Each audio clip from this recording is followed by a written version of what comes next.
from TV welcomes you to this broadcast of the Dorkside Pokemon League.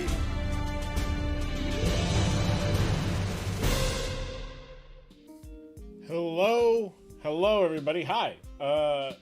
This should be coming through right? Yeah, good. I hope everyone's doing good, doing great, doing wonderful. It is a fantastic, a solid Sunday. And I hope everyone's doing good, doing great. If you're enjoying a Sunday without having to worry about school, like myself, hats off to you. If you are like me and you don't have to worry about to work tomorrow, also hats off to you. Mainly because I took off work. I said, you know what? Let me get myself a little 3-day weekend and have a nice little break. You know, I'm a working student. Let me get my own spring break, even if it's only for a day. But I hope everyone is doing good, doing grand, doing wonderful. I think we've got. So I was playing around. I did not have as much time to work on the back end of stuff as I would like. So there's not going to be any graphics this week for our matches. But we will still have the matches. We've got 7 matches this week to play, which is good. We've got some news involving a new interim general manager. And we have some other stuff. So I hope everyone is prepared for a nice, fun, good week number 7 in the league. I'm just making sure that I have my standings right on my commissioner sheet so I don't have to fix things. And so far, we are good. Okay. So far, no need for, we don't have any tiebreakers that need to make the data not work for us, I should say. So that is good. Yeah, I hope everyone's doing good, doing great. It was a nice little weekend, and I hope everyone had themselves a good weekend. It was weird. About an hour and a half ago, it was snowing, like a big snow.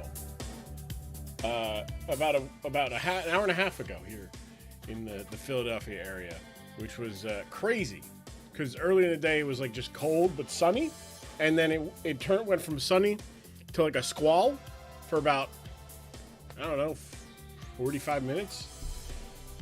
Yeah, it was raining. It rained so bad yesterday. It's so weird. This weather, man, climate change, right? Climate change.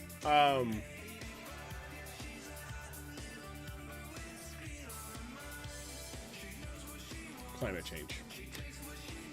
I'm just realizing now I did not take my Adderall today, which probably could have made things a little bit easier in terms of time management, but we're all good.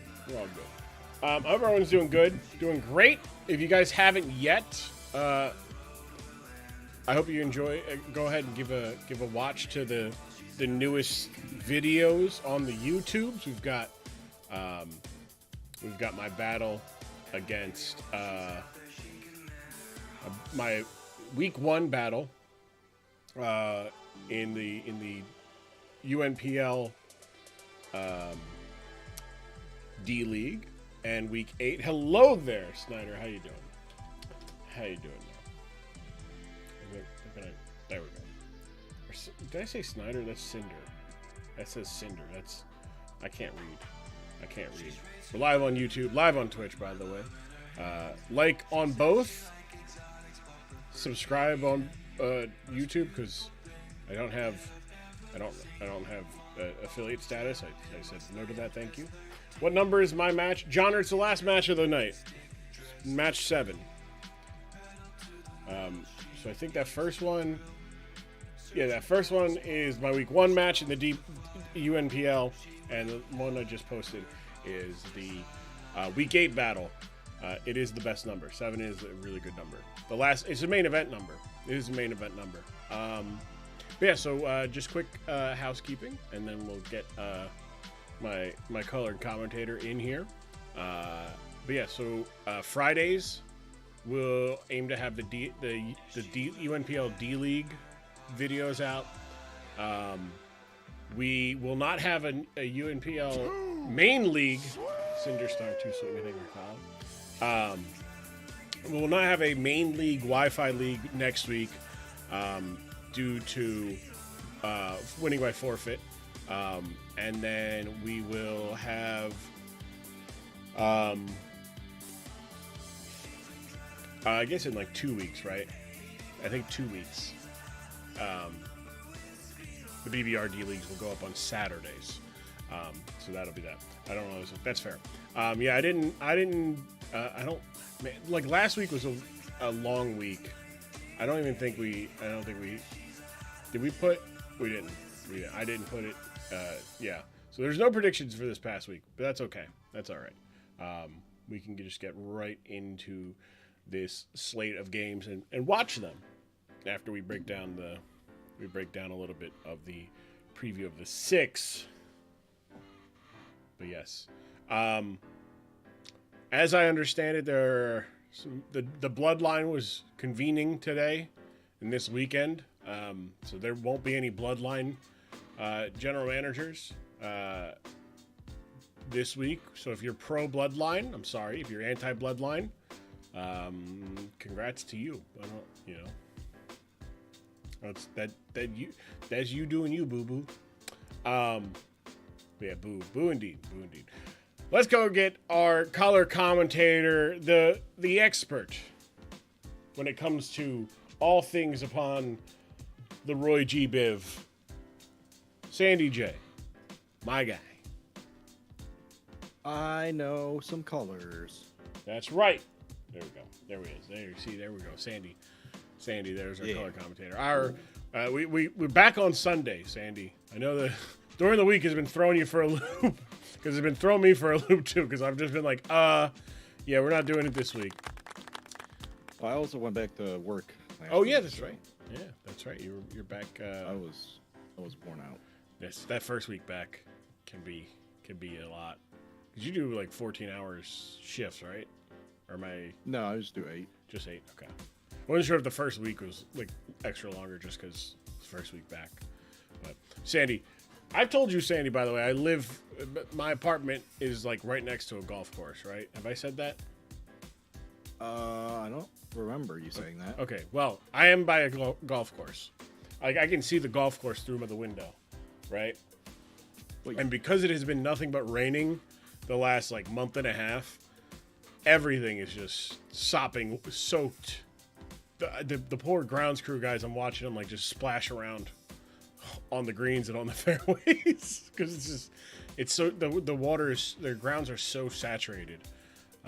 Yeah, that shit sucks. Yeah, because there's also a creek next to it, so like when that floods, which it has done like a couple times now, it goes into the. I'll look, I'm like, wow, it's really shiny over there. Oh, it's because it's underwater. That's water that's shining back at me. So it's like, aha, yes. But yeah, let's take a look here as I finish plugging that we're live on places and stuff. Take a look at Yeah, we'll take a look at the color of the week. Yeah, let's do that. Let's get the color of the week. Let me see that color of the week. What do we got this week, Sandy? We also got a couple. Wait, we got a couple, right? We got a couple. All right. Because I missed last week. Mm-hmm. The week before that, we had the retired late fuchsia. Yes. And cartoon blue jeans blue. Yes, that was. Yes, cartoon blue jeans. So, not as fun colors these 2 weeks, but still, I enjoyed picking these colors. So, week 6, we have what I call dull gold. That does look like a dull gold. Not quite shiny, right?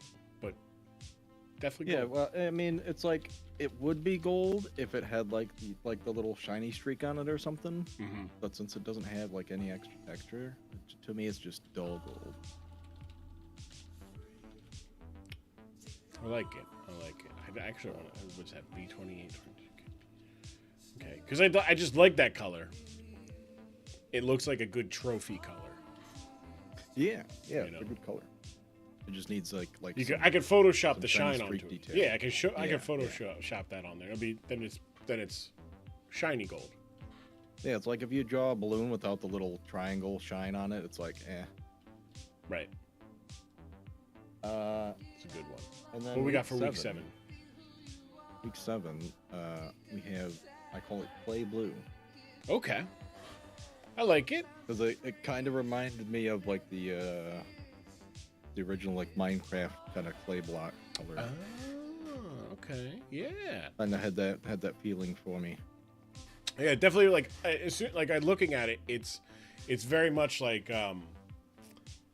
the new clay, right? When you're in like grade school, and they're like, oh, we're gonna be working with clay to make your own like little like flower pot, right, or something, or a little cup, and they bust out the brand new clay, and you're like, yeah, and that's the exact color.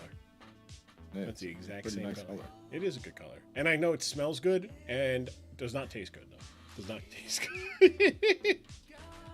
I would also classify this as like similar to the blue that Morgan liked on cards and stuff, like his somewhat baby blue, but like a dull version.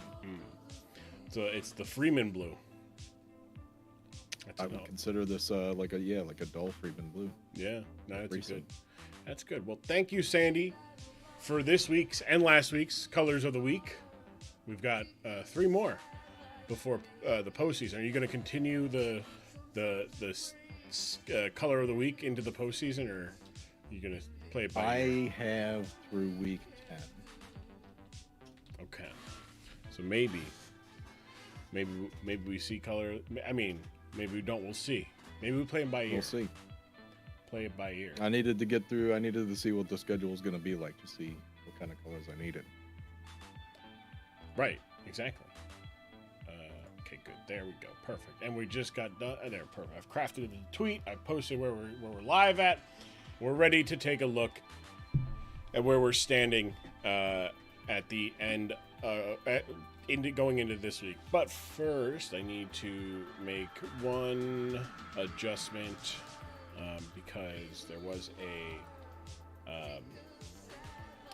was a forfeiture going into this week. I just need to make sure that the standings reflect that, because I did not, at least on this sheet, because I did not do it on the main sheet before stream, because I am a silly boy. Perfect. That actually did very little in terms of that's very funny. That's very funny. Literally nothing changed. Nothing changed. That is wait, that did not nothing changed, because hold on, something's not right here. Hold on. Okay. I want column. Oh, because I hit cancel. Okay.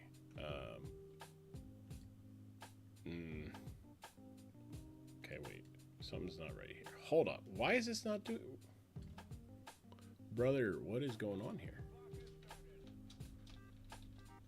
Okay. All right. I don't understand why this isn't working all of a sudden. Sort range, add advance. Okay, so that changed, but it didn't do the other ones. Okay.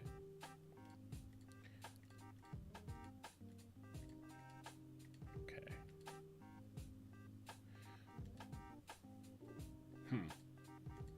Okay, if I do this here.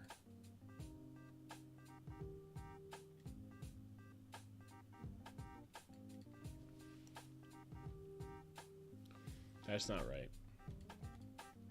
Oh, that's why it's not right. Oh. Okay, hold on. All right. Okay, hold on. This is I wish it would just work sometimes the way I would want it to work, and then sometimes it doesn't work the way I want it to work. I'm going to duplicate, and then I want to...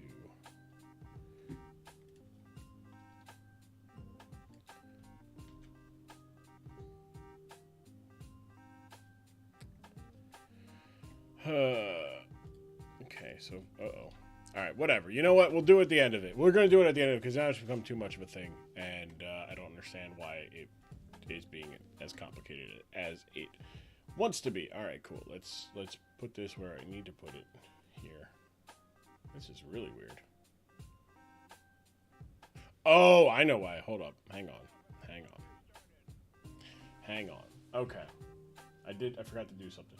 Look, I've been all over the place with recording stuff, and there's supposed to be a match at one time, and there wasn't, and then there was supposed to be a match at another time, and that ended up being a forfeit, and then there was a match at a different time. All you need to know is I got it. I figured it out. We're good to go. There we go. Excellent. All right. So going into this week. All right. Going into this week, at the end of week 6, Indianapolis and Sacramento remained undefeated. Arizona 5-1. Long Island, Twin City, Minnesota, and British are all 4-2. It should be British in 5th place because of differential. But because this didn't automatically update what I wanted it to, it didn't. Delaware, Montana, Edina all at 3-3. Colorado and Aussie at 2-4. Dallas, Pig's Eye at 1-5, and then Cambridge and New York at 0-6. So that is where we're going into this week because the forfeit, Colorado forfeited to British, but we're going to start our week off with British taking on Arizona. So don't fear if you're a British Banger fan. You got the match. You got a match. And then we're going to go left to right here with Aussie and Delaware, Cambridge and Twin City, Montana and Colorado, Pig's Eye and Dallas got extended to next week. Then we're going to have New York and Minnesota, Edina and Sacramento, and we're closing with Indianapolis and Long Island Ducklets. There are British Banger fans. Oren, you are the biggest British Banger fan that I know. Followed by maybe Johnner. I'm not sure. Going into the end of the stats of the weeks or the season, though. Your leader in the clubhouse is, as far as knockouts are Heatran, Ursaluna gouging fire with double digits. Baxcalibur sitting in 4th with 9. And then Annihilate, Lycanroc Dust, Jolteon, Blaziken, Jirachi, Ursaluna Blood Moon, and Iron Valiant all with 7. So we got a lot there. Fuck the British Bangers. Me and my homies hate them. You are the British Bangers, my brother in Christ. Status-wise, Clodsire all just took his Clodsire to get back into active play and took over in statuses. Overquill with 6, Amoonguss with 6 in 1 game, Hatterene with 5, Heatran with 4, Drifloon with 4, Toxapex with 3, and then Infernape, Weezing, Galarian Weezing, Toedscruel, Sableye, and Fezandipity all having 2. Your hazard leader is still Overquill, followed by Clodsire, Lando, Samurott, Bronzong, and then Hatterene, Glamora, Skarmory, and Sandy Shocks with 3 apiece. And Bronzong's running away with this field assist so far. What's up, Nug? How you doing? How you doing, Nuglo? Hope you're doing well. I'm coming down from that match, Nuglo. It was a good match. It was a great match. I'm very excited to put out my commentary for it. If shiny. Oh, that's perfect. You know what that looks like, Sandy? That little almost looks like a Pokemon badge. Like they do have like is it the balance? No, it's not the balance badge. Is it the plain badge? I think it's the plain badge. Whitney's is just like a square. It's just a diamond. Not too shabby. It was a good battle. It was. Insane games. Thank you, Art. I appreciate it. Did you like them, though, Art? That's the thing. Did you like and comment and answer the questions that the guy doing the voiceover asked? Because if not, it is what it is. It's all good. What up, Pro Scream? How you doing? I didn't comment. Man, he liked, but he did not comment. You know, comments are good for the algorithm, I hear. Yeah, so there's our stats, our standings. No transactions, as last week was this week was the last week for transactions, so everyone's rosters are, in fact, locked. going into it. The final transactions. Montana, yeah. Look at that. Is that it? I think that's it. We're close to it. Montana dropped Hisuian Zoroark, Galarian Weezing, Honchkrow, and Metang, picking up Cleavor, Alolamuk, and Staraptor. And Delaware dropped Registeel, Oricorio, Brute Bonnet, picking up Galarian Moltres, Palossand, and Ursaring. Was it? Yes, that was the Milk Tank Girls badge. Yeah, the plain badge. I'll go and comment. All right, good. That's you just comment below, right? It helps the YouTube algorithms. That's always good, I hear. All right. So let's take a look here at our first game. Like, comment, and subscribe. That's true. That is very true. Hold on. I had a thing for it, but I don't. It takes too long to buffer. It goes by. It takes forever to buffer for some reason. We're going to start our week 7 off looking at the Arizona Diamondbacks going into the British Bangers home. So we'll take a look here at the British Bangers first after I take a sip of water.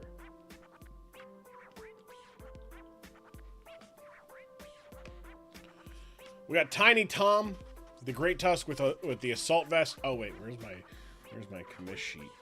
Yeah, I made sure I did not get rid of my because I didn't need to. I can keep my speed tiers and look at things.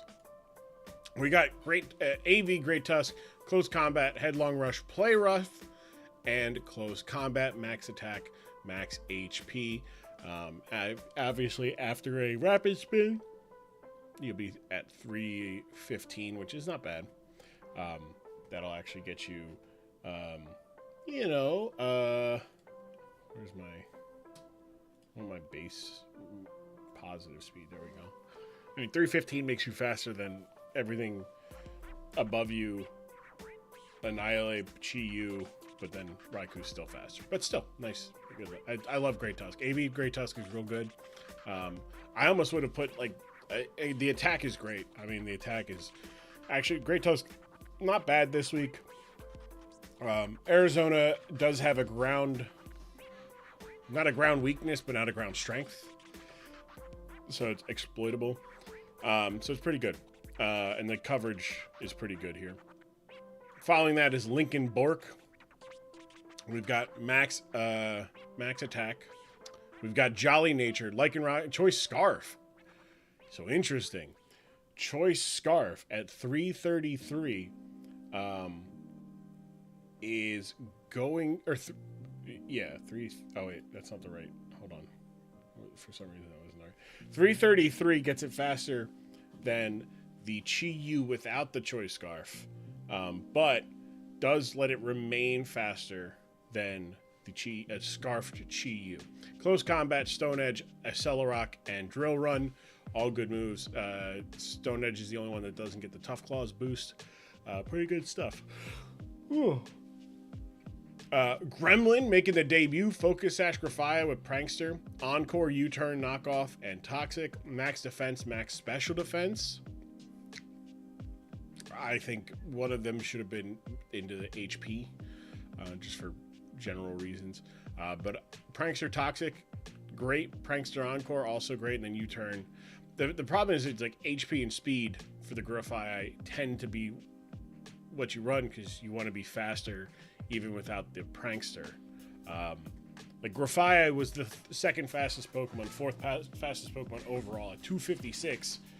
It is slower than a max speed, max speed Mabostiff, max speed Mamoswine, max speed Annihilate, which are things that it could definitely have done well against if it was faster than. But I do like Toxic and Encore. Also, Poison Ghost, pretty good. Good resistance into the Annihilate. Can Encore the Annihilate into a Rage Fist, right? Can go for Toxic to not stack up the Rage Fist, get some kills on it, or get it into a bulk up situation. Then there's Hecate, the Terra Electric Mismagus with Focus Sash, Combine, Thunderbolt, Shadow Ball, and Dazzling Gleam. Good. Arizona doesn't have any glaring weakness. but it does have a hole, an exploitable hole against both Ghost and Fairy, and the Pokemon that can resist both of those don't want to take a Thunderbolt. So good there. Yeah, the Terra Electric gets rid of any weakness as well with the Levitate ability, so it's good stuff. Then there's Hat, the safety goggles Galarian Slowking for the Amoonguss. Real good stuff there. Future Sight, Chilly Reception, Sludge Bomb, Surf, Max Special Attack, Max Special Defense. Good stuff. I like that with the Regenerator. Go in, get out. Future Sight, Chilly Reception. Good stuff. And then Scrotum the Rotom. Assault Vest, Thunderbolt, Volt Switch, Hydro Pump, and Foul Play. I really like Foul Play because that, will help if, the Annihilate gets set up, +1 attack, +2 attack. Same if Mamoswine doesn't get Swords Dance, right? No, it doesn't get Swords Dance. So you're good there. You're good in that regard. But I like this team. Sandy, is there anybody here that is that is standing out to you that Oren is bringing this week? Hat. It's just so simple. Look at that. He's got a hat. He's wearing a hat. If you put a Rocky helmet on him, he'd have a helmet on a hat on a Pokemon. Also, could have named this hat. They got two really good Pokemon named for hat. But this is a really good, really good one. Let's take me of that video with the parrot. Hat. I posted the picture. Yeah, he just takes the bottle cap and puts it up there. He's just like, hat. Oh, and that is the second time today I've seen that GIF of the dog in a propeller hat. It's very funny to me because the other one was me posting a picture of the Undertaker, just rising out from the bottom of the screen, and somebody's like, let's take a look at Arizona. Your defending champions, Amoonguss with Black Sludge, Regenerator, so the Regenerator for Regenerator, Spore, Clear Smog, Giga Drain, and Toxic. Max Special Defense, near max HP. Oh, sorry. New nickname for Scrotum, Scroats. Oh boy. It's really good. Squirtle. Oh boy. Sandy, you missed this, but in its debut last week, Amoonguss put everybody in Twin City to sleep. It's got 6 sleeps. Wow. Very sleepy. So it was the imposter. It was, yes. It was. Then there's a Araquanid Terra Steel this week with a Chardy Berry, which will have damage taken from a super effective rock type. So for like the Lycanroc, or that's about it. Surf, Sticky Web Infestation, which will make the Pokemon force the opponent to stay in and take damage for the next 4 or 5 turns. And then Giga Drain, max HP, max defense, and then a stupid high special defense is ridiculous. 300. That's just insane. Then there's Annihilate, Choice Scarf, 216 at 297 will allow it to outspeed Rabombi at full or max speed Rabombi, max attack, and 40 HP. We got U-turn, Drain Punch, close combat, and Rage Fist. So typical Annihilate set here. The coverage of Fighting and Ghost is always good, but in this matchup is actually really, really good. Because it's basically, there is no one check for this, except the Grafaiai, but except the Grafaiai takes neutral damage from fighting types. It's just, I guess it's a good, it can disrupt. But I think it being faster would have helped. But Choice Scarf Annihilate, all good. Then we got Choice Scarf Chi-Yu at 297 will allow it to outspeed everything. But unlike Annihilate, the Lycanroc is prepared for this. Dark Pulse, Psychic, Flamethrower, and Fire Blast, max special attack. This is going to go nuts. Even though there's not a lot of Fire Weak Pokemon on the other side, Chi-Yu doesn't care about that. Then we have Mudsdale, Stealth Rock, Earthquake, Body Press, and Roar. Stamina, max HP, max defense. Just simple stuff here. Get hit, recover, and just make your Body Press even higher. even higher. And then Cyclozar with the Assault Vest, Rapid Spin, Power Whip, Knockoff, and U-Turn. Another Regenerator Pokemon here at 352. It will allow it to outspeed Grafaiai and a max speed Lycanroc, which would have been the case, but not this week. Not this week. So good prep on Orin's part to be like, oh, they're going to try to be faster than or try to outspeed the Lycanroc, but I love that. There's no but. I don't know why I said but. The really good prep there to be like, no, I'm not getting outsped. My fast Pokemon's going to go faster than you no matter what. Surprised to not see Rabambi here and make it a web versus web game. But with that said, Sandy, is there anything from AW's team that stands out to you? There's no jingle keys. No jingle keys. That is true. It's upsetting. Heck, it is true. That's fair. What's up, Poopy Lunch? How you doing? Yeah, no jingle keys. No jingle keys. No prankster on prankster battle. Would have been fun to watch. We've got Regenerator versus Regenerator. We could have got Webs versus Webs. We could have got prankster versus prankster. We did not. But I mean, Roy, what do you want me to say? It's an exploitable hole.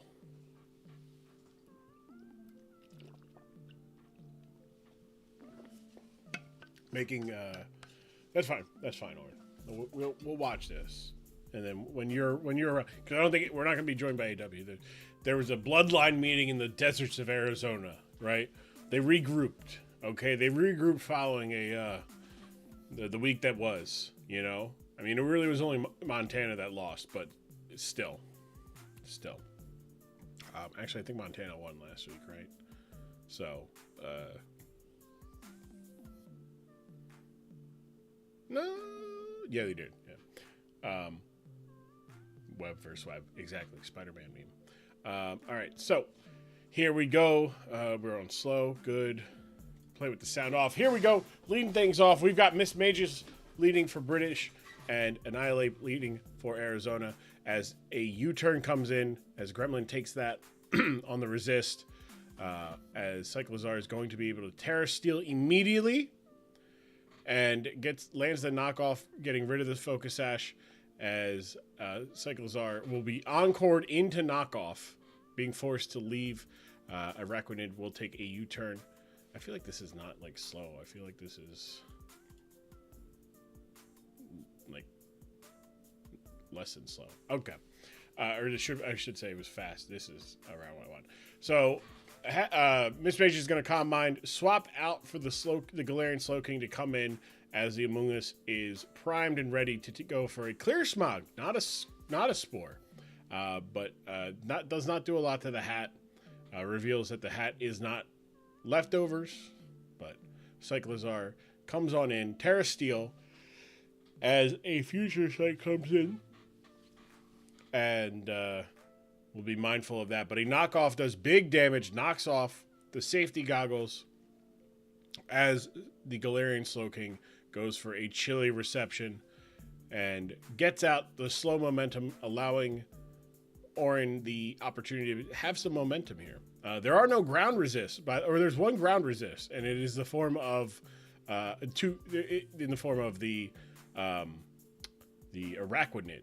And in comes a Araquanid, as I said that, on a close combat.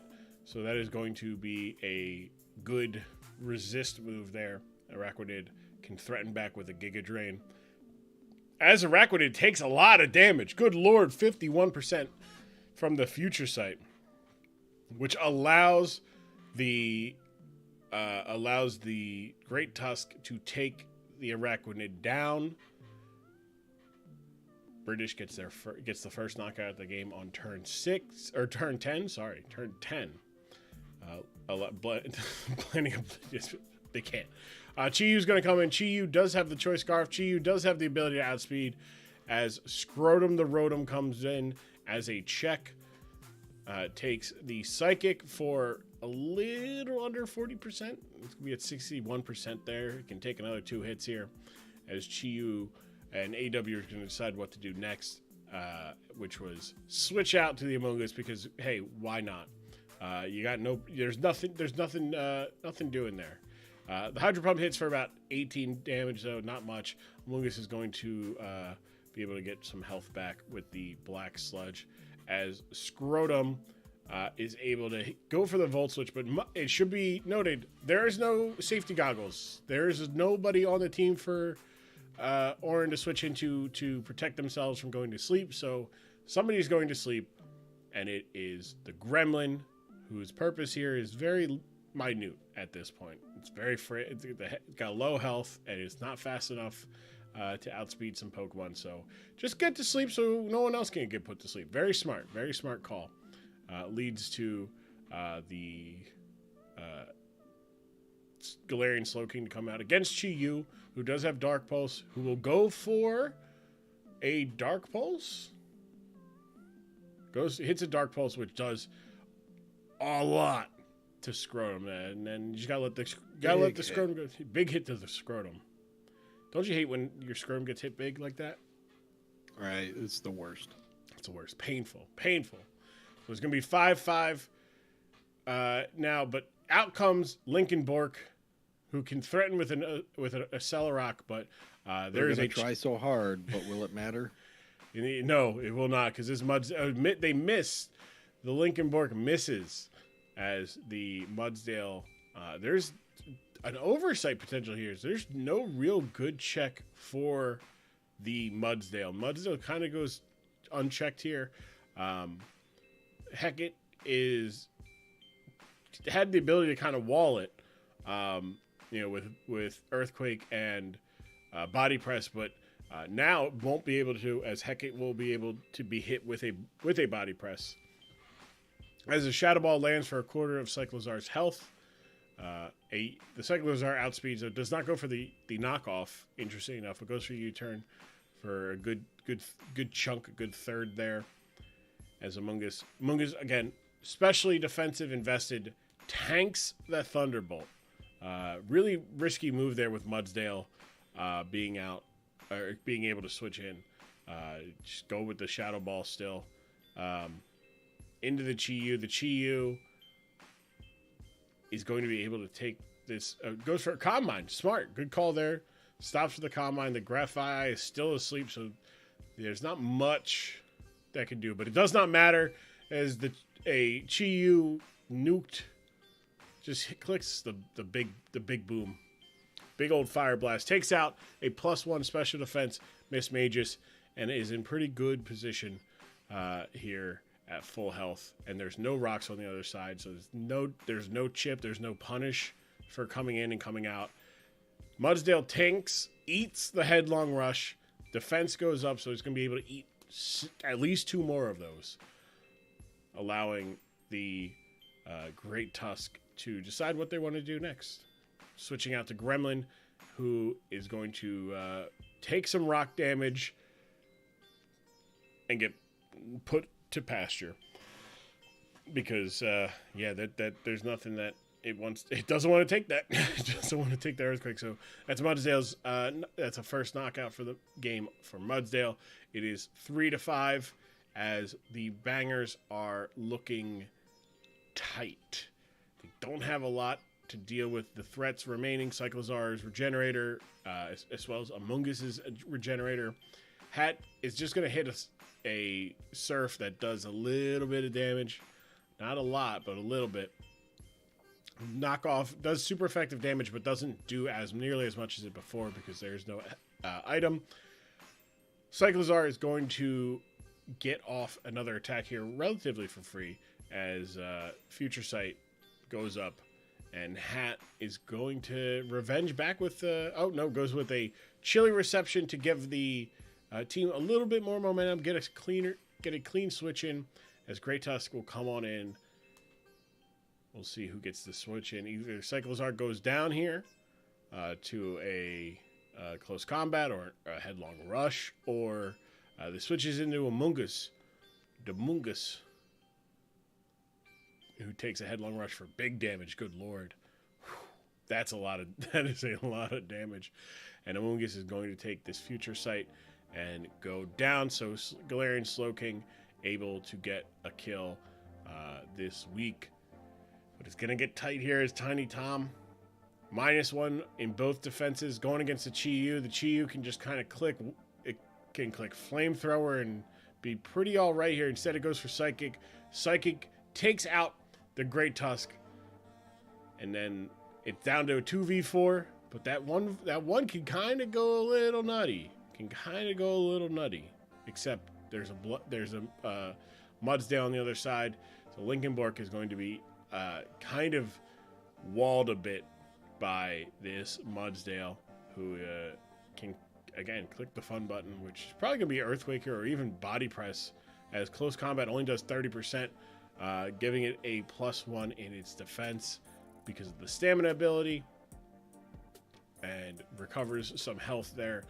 So can definitely take it 2 more here, as another close combat will land, does about 22%, giving Mudsdale double defense, as Mudsdale is going to go for an Earthquake that takes out the Lincoln Bork. Mudsdale getting 2 kills this week so far, but then there is the Galarian Slowking, who can kill maybe with the Surf. Problem is, there's a lot on the other side that they can take care of. As Hat will take chip from the rocks and go down to an Earthquake because it is outsped by the Mudsdale. So like I said, there's no graphic, so we'll just look at this while I talk about the finish. Arizona starts the week off 4-0. Big good. What up, Snore? How you doing, pal? Good to see you. I love Lycanroc Shiny. It's so good. But it wasn't enough. It's not a fashion show, right? It's an actual performance. You can look good, but ultimately it comes down to how you play. And Oren didn't play bad by any stretch of the imagination, Sandy. He played pretty well. It's just a very tough matchup. What was your takeaway for the game? I mean, he was going against AW, so Oren didn't have a chance. I mean, it's putting in blood. It's just, it's as straight as you can play.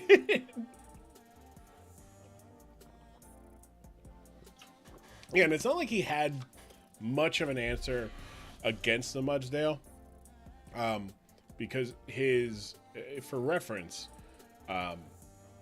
his checks or his counters for it. He doesn't have a lot of special attackers. His best special attacker is Galarian Slowking. His second best is Miss Magus, and then Rabombi. And Miss Magus doesn't really get I don't think it gets Energy Ball. It might get Energy Ball. I don't think it does. Let me take a look here, but I don't think it does. I'm pretty sure it does not get Energy Ball. Oh, it does get Energy Ball. So that was probably his best call there. Go with an Energy Ball. And go Terra Ghost, because it just walls Mudsdale from like what Mudsdale really wants to do. But that really is the only answer he had for the Mudsdale. But unfortunately, there's a Chi-Yu and Annihilate on the other side. They don't care. It's like, oh, you did the Mudsdale certainly did not help things for Oren, but ultimately Oren's going up against Chi-Yu and Annihilate, you know? Like, it's tough to build for a team that has 2 threats like that. Like, I know this because, like, in the UNPL D League, I have Palafin and Annihilate. And, like, I think Chi-Yu and Annihilate are a little bit tougher because they check each other a little bit. They check each other's checks. Like, you can't spam a fighting move into a Chi-Yu because you can go right to Annihilate, but you can't go with like a psychic move into Annihilate because, you know, Chi-Yu is right there. So it's a tough challenge. Oren's eating food, so I just want to say, yeah, go ahead. Mudsdale looks like a horse that Booker T would have rode in on during the WCW days. It's very true. No, that's a Harlem horse, baby. You didn't know they had horses in Harlem? Who let me get these mods? The rest of the league, Roy. The rest of the league did. And that's the thing is, like, I'm noticing, like, with a lot of leagues, and this goes, I felt like my league did a good enough job to prevent that, but it really didn't, right? like Johnner and Korn ended up with really good teams despite taking the 30-point Pokemon, right? Like the idea was the 30 points are supposed to, you know, tighten the team you can have around those Pokemon a little bit. And it's like, no, it doesn't though. Like even though they're 30 points, like Johnner still ended up with, you know, a Dragon Steel Fairy Core of Dragapult's Heatran and Clefable. Has Mandibuzz, has Electivire, has Overquill, has has Pikachu and Hitmonchan, who combined can be a decent Pokemon. Has Hisuian Lilligant. It's like it has Gastrodon. Like has really good Pokemon. For no reason. For absolutely no reason. Right? Korn has Iron Valiant, Hisuian Gudra, Quagsire has Staraptor, Alolan Muck, Cleavor, has Vikavolt, like has really good Pokemon. And so it's just you're able to get these really good Pokemon because there's just so many, right? Like, oh man, they let Chi-Yu fall to the second round, and it's like there's a lot of Pokemon that fell to the second round. You know, there's a lot of Pokemon like there wasn't like a lot of Pokemon that went in the first round that shouldn't have gone in the first round. So, but yeah, that's that. We'll talk to Orin when he's ready. We can talk about his match. But in the meantime, Sandy, we're going to take a look at our next match. Oh boy, these things are chugging. Okay, they were chugging along there. I need this one, and I need this one. We're going to be taking a look here at the Aussie Illusion and the Aussie Illusion and the Delaware Fighting Blazikins as soon as I get the sheets where I need to get them so that I can be all good and ready here. Not standing, so I want this one. There we go. Aussie, okay, there we go. And then here we go. Thank you. This one should be fun because Aussie is an interesting team. It is a dedicated Trick Room team. And they start this week. We've seen a little bit of a change, but we got Raging Goddess, the Hattering with Focus Sash, Trick Room, Psychic, Dazzling Gleam, and Dark Pulse this week. Max HP, max special attack with a minus speed nature. Spectre with Leftovers, Icicle Crash, Close Combat, Substitute, the standard Aussie Glastrier here, max HP, max attack with a Adamant nature. Sneaky Smash, we're going with a special attacking Bronzong this week. Terra Steel, Trick Room, Flash Cannon, Stealth Rock, and Psychic Noise with 80s across the board for HP and special defense and defense, minus speed nature. We've got Keen Eye, the Ursaluna with Flame Orb, Guts, Facade, Earthquake, Drain Punch, and Stone Edge, max attack. We've got some special defense investment, some HP investment. If I remember this correctly, this should go here, and then I look here.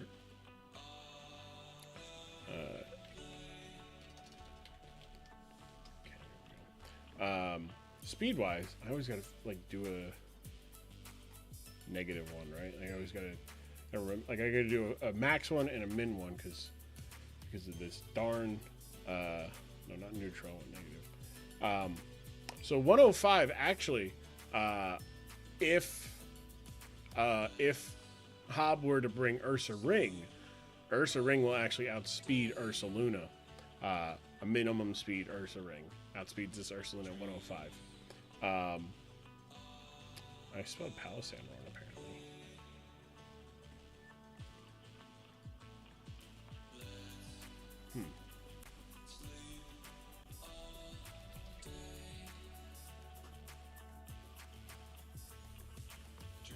I could have sworn I spelled it right.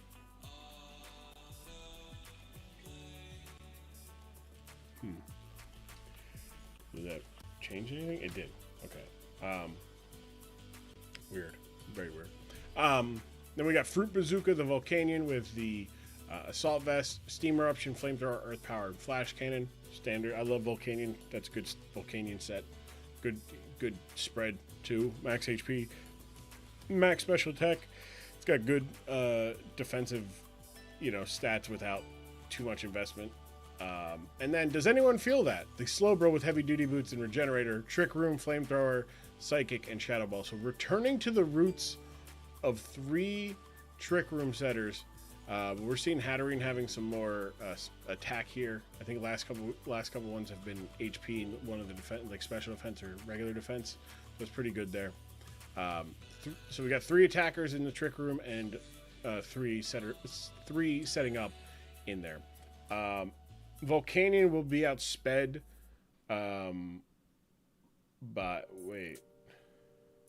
Okay, Volcanion will be undersped, I should say, by Ursaring as well as Palisade, but other than that, it'll be going slower than anything else on the other side of the team. So pretty good here. Sandy, anything for Marcus's team that's standing out for you?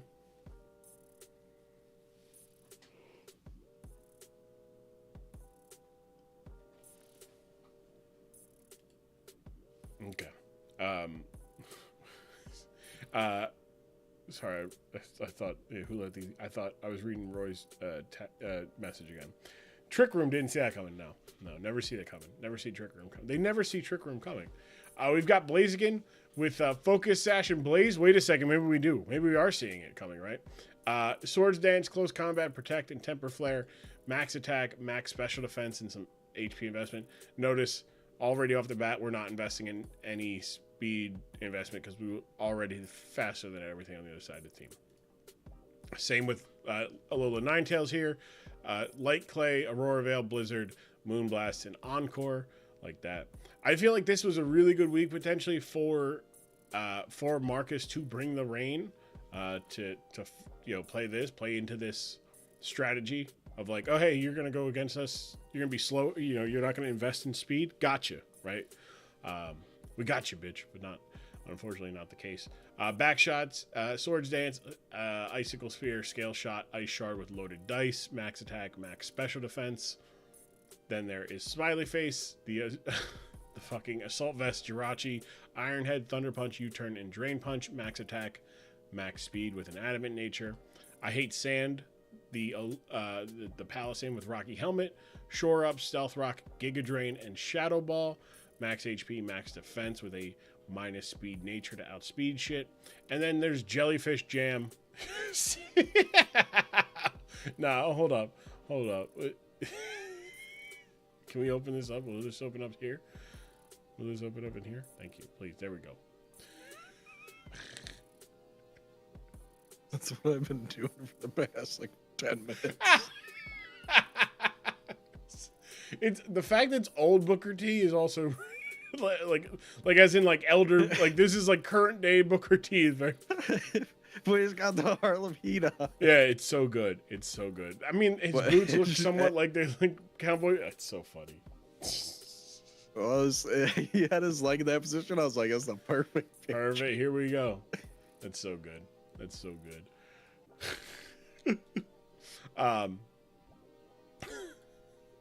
Then rounding out Delaware, we have Tentacruel with an Assault Vest, Rapid Spin, Knockoff, Poison Jab, and Flip Turn. Minus speed nature there, and max special defense. Giddy up, little doggy. Giddy up. Yeah, can you dig it? He can. He's a ground type. So Delaware, running the, we're going to just hit you hard and be able to withstand your hits a little bit more. UD being University of Delaware. The return of back shots. I like that. I Hate Sand. It's great. This is a great shiny, man. Look at this shiny. That's such a good shiny. Black Sand.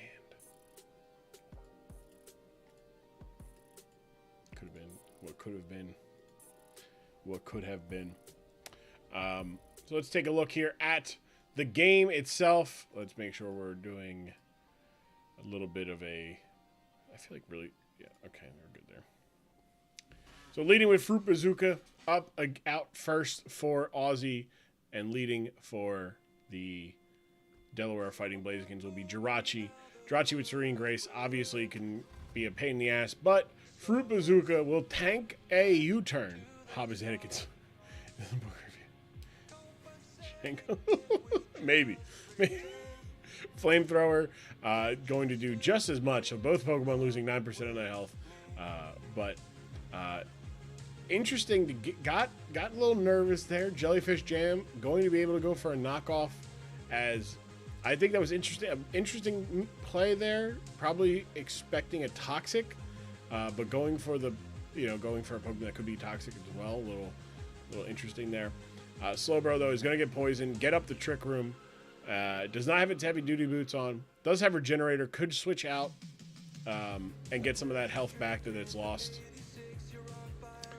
But instead goes for the Psychic, which does a chunk of damage, but not too much. As Jellyfish Jam is able to get the knockout. Oh, goes for the knockoff. Got the crit. And then the poison will take the Slowbro down. So one Trick Room setter down with 3 turns of Trick Room to go, as the Glastrier will come out. That's right, it's Glastrier. It is true. It is true. Also, Hobbs gotta be careful. That says I hate sand. That's one letter away from saying I hate Sandy. That's not nice. It's not nice. We love Sandy. Spectre, the Glastrier lands the high horsepower into the Sandcastle Pokemon, but the Sandcastle Pokemon is going to be able to live. And interesting to go for the substitute, as you have the rooms of Trick Room up still to take advantage of. Unicorn is tough. That Unicorn is very tough. Icicle Crash does not get the kill, as the Sandcastle will be able to... Oh, does get the flinch! Okay, so I was going to say the Sandcastle was going to be able to break the sub there, but it does not look like the case, but it does get a chance here because it will attack first, thus not getting hit. Giga Drain does damage, but does not break the sub, but does have a chance to dodge. Nope. Well, did get a chance to dodge the high horsepower. High horsepower makes contact, lowering the health of Spectre a little bit more, as Spectre gets off a Chili Neigh boost, so that behind a substitute, there's an opportunity for it to get a knockout here. Alolan Ninetales comes out, giving Spectre a boost, by the way. This snow does work in favor of the Glastrier. Glastrier is going to be able to get a boost here from a defensive boost from the snow, but so does the Alolan Ninetales, who tanks that behind the veil, and is going to be able to strike back, break the sub with a Moonblast, as Spectre is sitting all right. Does get another high horsepower, so hasn't missed one of its 95 accurate moves yet. But the Alola Ninetales sitting pretty behind Aurora Veil. Aurora Veil is going to be up for another 6 turns. Moonblast, though, taking down a chunk of the health. As a critical hit lands, big critical hit. Could have got that one a turn earlier and kept some of that health, as the Glastrier will be able to get up to +2 attack and get up above half health. But there is some scary Pokemon on the other side. More importantly, that one right there. We've got Blaziken, who outspeeds everything on the other side of the field currently. The rocks are up, so the rocks will break the Focus Sash of Hatterene. The big close combat from Spectrier, which high horsepower probably would have killed there. Well, it does have the Focus Sash, so it wouldn't have killed. But that close combat will. That close combat will, in fact, kill, as Spectre goes down, getting 2 kills, putting the team... Good job, Ice Horse. Exactly. Good job, Ice Horse. Putting the team in pretty good position. There's going to be about 4 turns here, or 3 more turns of Veil with 4 Pokemon, and a +2 Blaziken, who is going to be able to just hit a Temper Flare that takes out the Sneaky Smash. Uh-oh. It's not good. Not good. This is, They got ding-donged. they're getting ding-donged. It got ding-donged, and this Blaziken is about to go a little nuts, but there's a chance. Nope. +2 combat with the rocks. Too much for Volcanion, as the turns, they're just, it's a little rough. The turns have tabled. The turns have tabled indeed. The Focus Sash is broken. The Temper Flare gets the kill. That's in Blaze, by the way. Like the reason why it's doing these Temper Flares are doing so much to these bulky Pokemon is because Hob is running Blaze this week, and because of that, it gets a boost to its Fire type moves when it's at low health. I believe it's under 30% health, maybe under 33 health, 33% health, and Blaze goes up. But whew, God damn. Blaziken is just one-shotting everything. A 5-0 performance from Blaziken. So Blaziken's going to get 5 kills, jump its total of the season up to 12. So it's a good thing. Sad Fat Bear. Sorry, Beto. I know. It's a sad fat. Yeah, you can't post the Fat Bear. Fire Chicken is greater than Ice Horse. I mean, the Ice Horse did pretty good. Not gonna lie, the Ice Horse did really good. Even if I feel like Marcus, I wouldn't say he gave up the game early, but he could stand a reason to see what can the toxic the Tentacruel could really only do one thing against him, which was to toxic him. Go for Sludge Bomb, and he swapped into a Psychic type when he has a Steel type on the other side. I'm not saying the switching out was bad. I'm saying I think the switching out, who the switch out was to, was a little bit of a was maybe the downside of it. But other than that, I think Marcus played as well as you could, and Hob did exactly what he needed to do: get up Veil and get rid of and get one set up with Blaziken and win.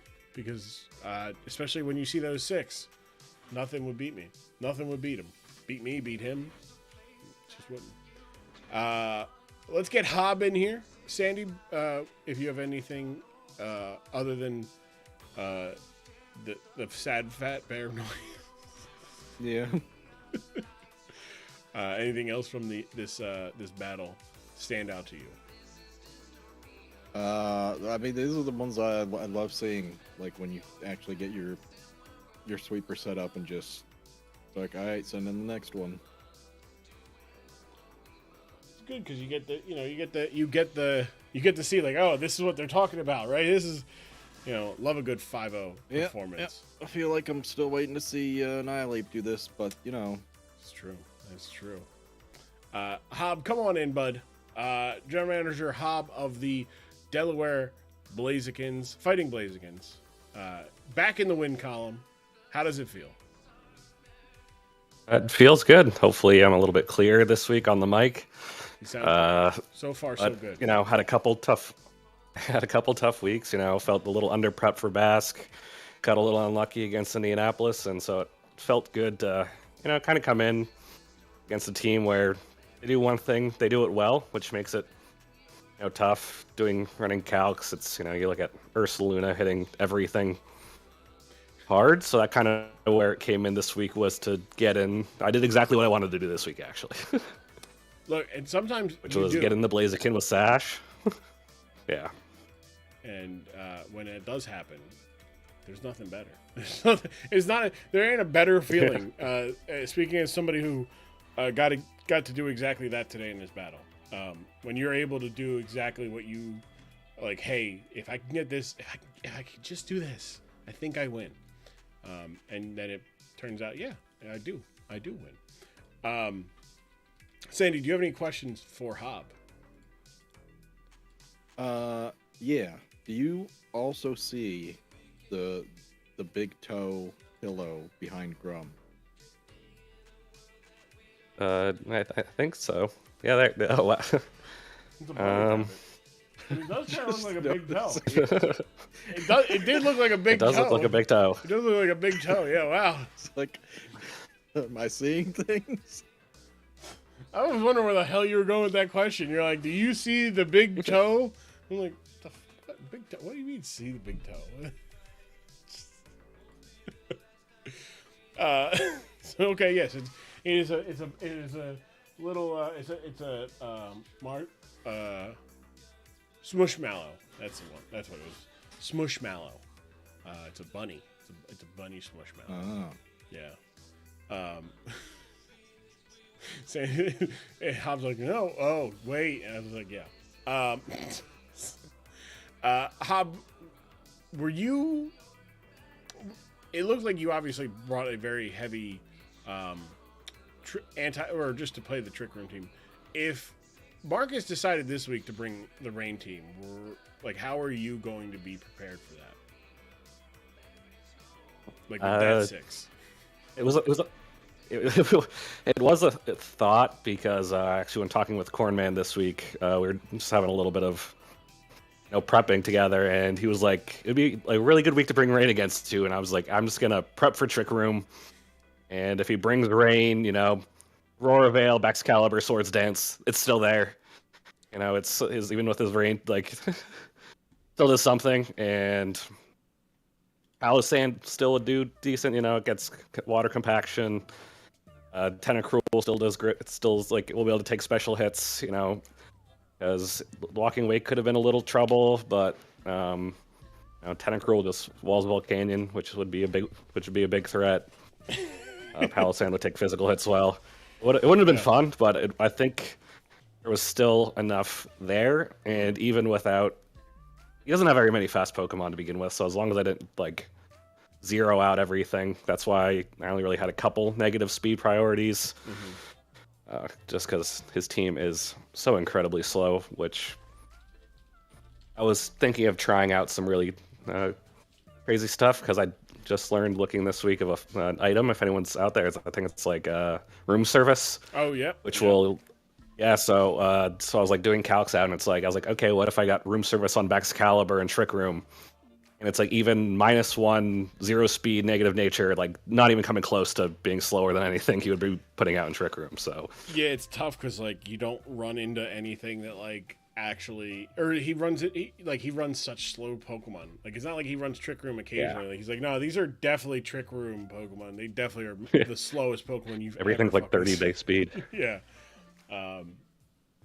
which is it's a shame he couldn't get Torkoal early enough to be hey, let me get a slow. Wait a second, hold on. Let me get Sun Trick Room. Because there is Sun. That'd be Quake.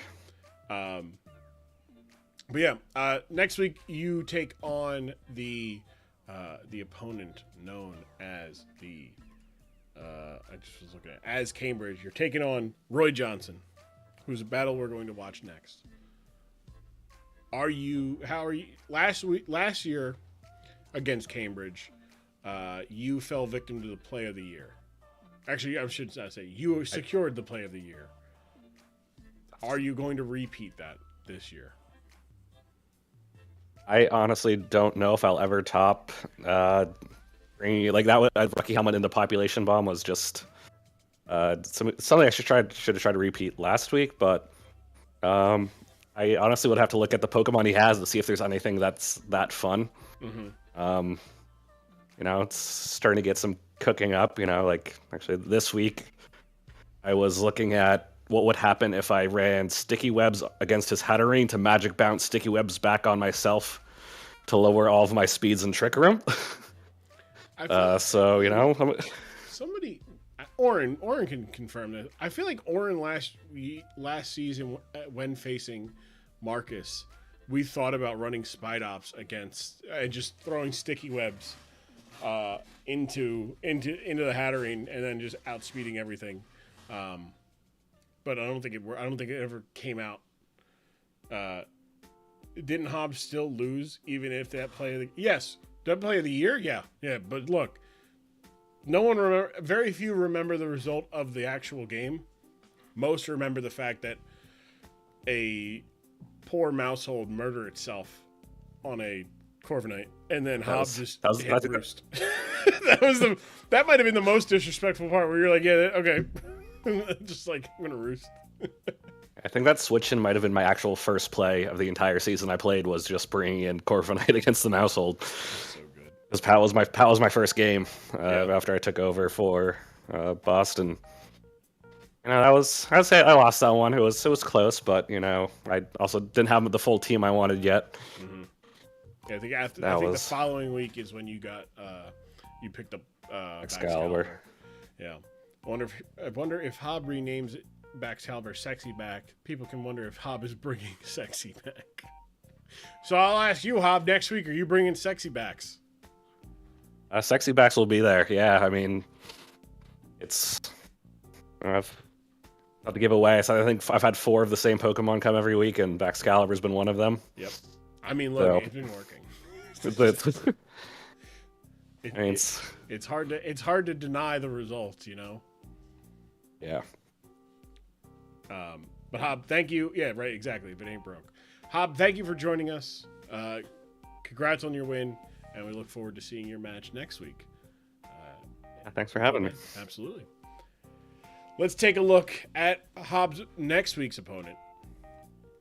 But this week against where'd it go? There it is. This week be taking on the Twin City. There we go. Buttons. I was like, where's my buttons? We got the Cambridge Cloudsiders going to be taking on the Twin City Thick Boys. Leading things off for Cambridge is going, at least on the team preview. We've got Metagross with the Akaberry, Clear Body for the ability, Heavy Slam, Earthquake, Psychic Noise, and Rock Slide. Interesting, no Bullet Punch, but max attack, max HP.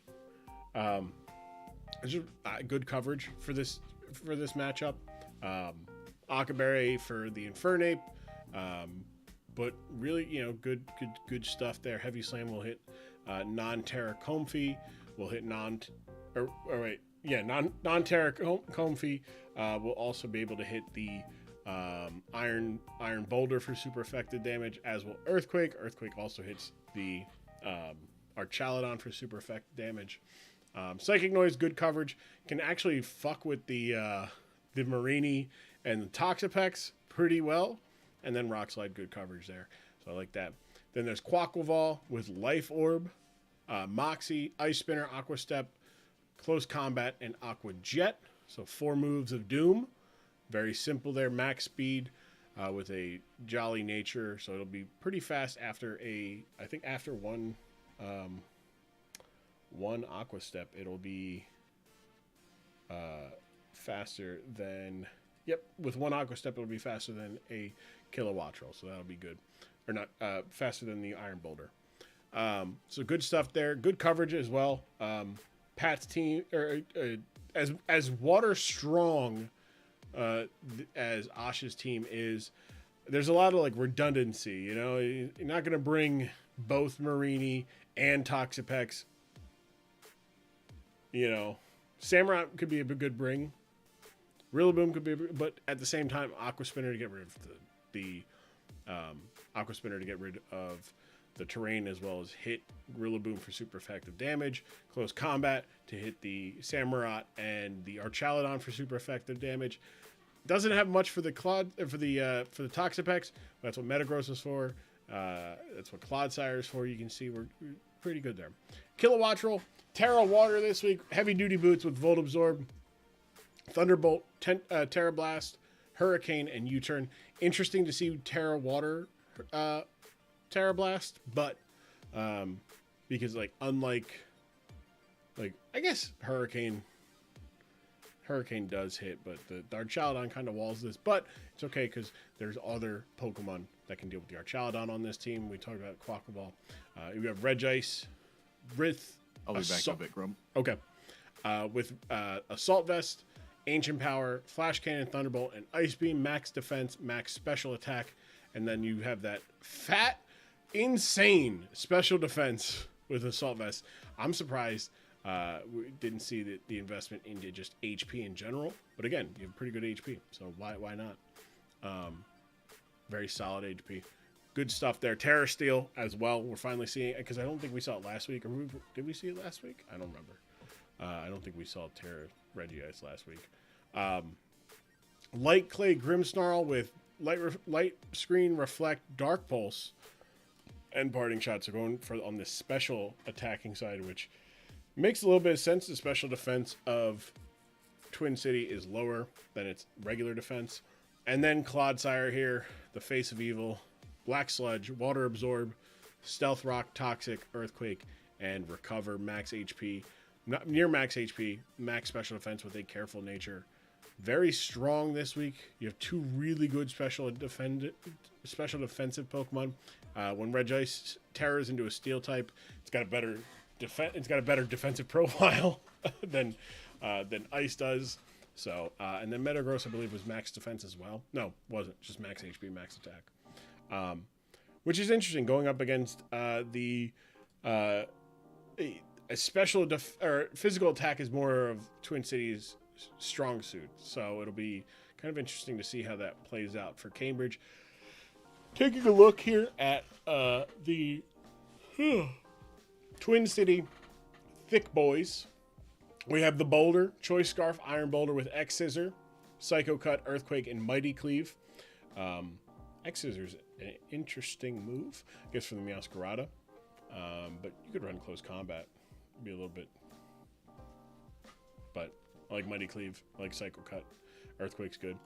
Kyle, the Infernape with Air Balloon. Acrobatics will get doubled up after Air Balloon goes off. Brick Break, Mach Punch, Flare Blitz, max attack. 160 speed at 321. Will allow it to outspeed Mimikyu, which is interesting because it could have also outsped the Charizard, but it's not going to. But I guess you're not worried about the Charizard coming. It didn't come, so it worked out. There's Bridgemon, the Archaludon with Power Herb, Meteor Beam Power Herb. Ooh, I like Meteor Beam Power Herb. Rock is very weak to Rock. Thunderbolt, Stealth Rock, and Flash Cannon. That's good stuff. Going with the plus defense. I always love just throwing it. You're like, hey, I'm just going to add the defense, add it into it. My nature is going to give no. I'm not going to put any investment. I like that. I do like that. I do it with Volcanion all the time. The fun name is too long. Maybe we'll ask Ash about what the fun name was. Choice specs: Thunderbolt, Flash Cannon, Psychic, and Sludge Bomb. Interesting to not see any, not see Volt Switch or U-Turn. Also, Kilowattrel. They kind of wall each other a bit, but at least Kilowattrel can hit the Thunderous with Terra Waters. Stabby Otter with a Focus Sash, Flip Turn, Taunt, Ceaseless Edge, and Protect. So we're going more defensive this week with Samurott. Max HP, some defensive investment. 264 defense or speed does make it faster than Metagross, so we'll hit Metagross for super effective damage with a Ceaseless Edge. And then there's Hindenburg, the Drift Bloom with Flareborn, Flare Boost, Tailwind, Terra Blast, Shadow Ball, and Psychic. I was going to say Psychic Ball. 76 investment into HP, max special attack, and then 176 into speed with Flare Boost, which boosts its special attacks. So Psychic and Shadow Ball will get will get some boost there. It's kind of like Guts. It's kind of like Guts, but only if you're burned. So that's always good. But that's good. With the speed, 264 will be able to outspeed Metagross, which is all it needs to do with us. That's why the investment went into HP. Yeah, that's Osh is cooking. Osh is cooking. I love Flame. Like just trying it out, right? Just trying it out. Some people don't want to try it out because it doesn't work, right? It doesn't have the kind of what? Please. Uh-oh, what happened here?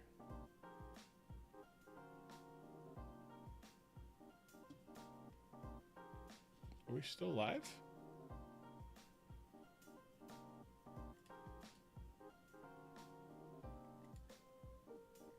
Uh-oh. You're live on Twitch. Okay, I think on. Okay, weird. No, we're still live. Okay, weird. My restream was like, hey, bub, reactivate channel so I couldn't read the chat. I don't know why. What? No, I want... Pop this out all. I want this. Embed, no. Oh, actually, maybe. Interesting. No, go back. Okay. Weird. Weird. Weird. Very weird. Very weird. So now Ash isn't cooking anymore. No, Ash is cooking. I'm not there. Whoa, I'm not questioning Ash.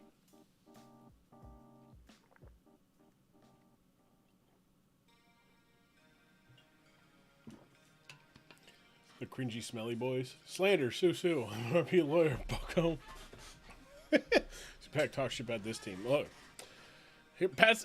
Roy, do you see Pat's not here this week? You see, he knew. It's like he knew or something. Or it's Sunday and he never showed up to Sunday streams that much just because it's Sunday. It's tough. I can do it if you want. All right, let's take a look here. Let's get this started. On the bottom of your screen, well, he can watch the VOD. That is true, Roy. That is true. He can watch the VOD. On the bottom of your screen, Cambridge Clodsires. On the top, the Twin City Thick Boys.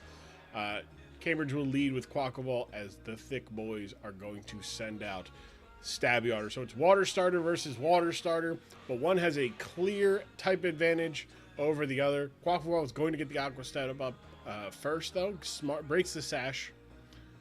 Breaks the sash as a Ceaseless Edge hits for critical hit. Oof.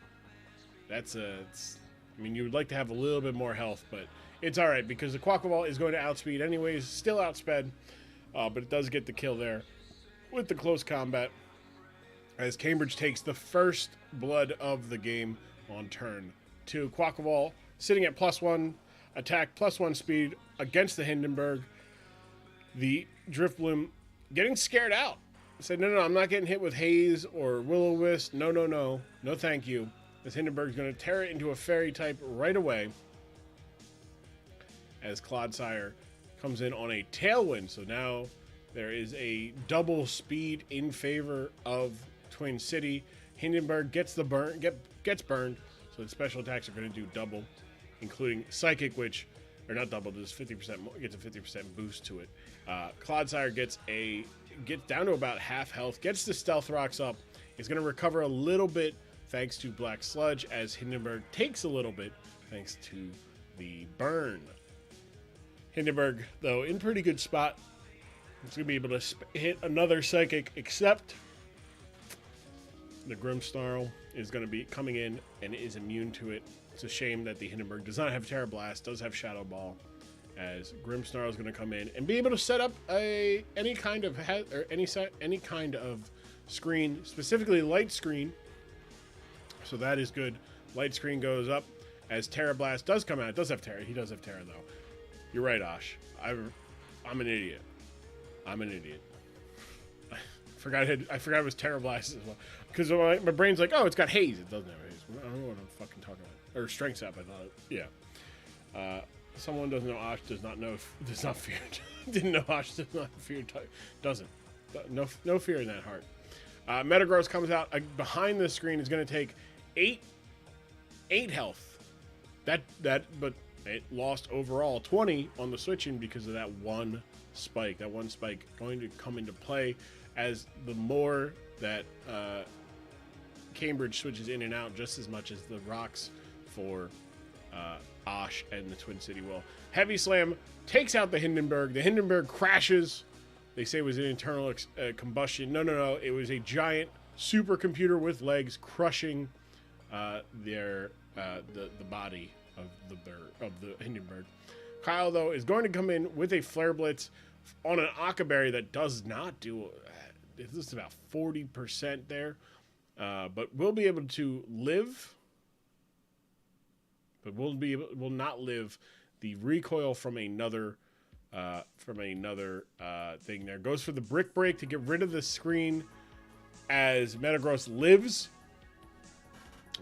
Flare Blitz would have killed, but would have also killed Kyle, who was dead anyways as a result of that psychic dose. So Metagross is going to be able to stay in and potentially get some chip off on another Pokemon. The Boulder comes out though. The Boulder with the speed takes out the Metagross with a mighty cleave, which is just its head really. It just turns its head around just like a saw. It's very weird. Very weird. Tailwind peters out as the Boulder will remain faster, but will not be fast enough to outspeed a priority boosted screen here. Reflect comes out for the Grimmsnarl, and for Cambridge is going to be up there for 8 turns, including this mighty cleave, which does not get the kill, as allowing the Grimmsnarl to get a parting shot off to lower the attack even further of the mighty Boulder, allowing Quackball to come in and take a mighty cleave for 19 or for 12, leaving at 19. So it is going to be able to get two life orb hits here in.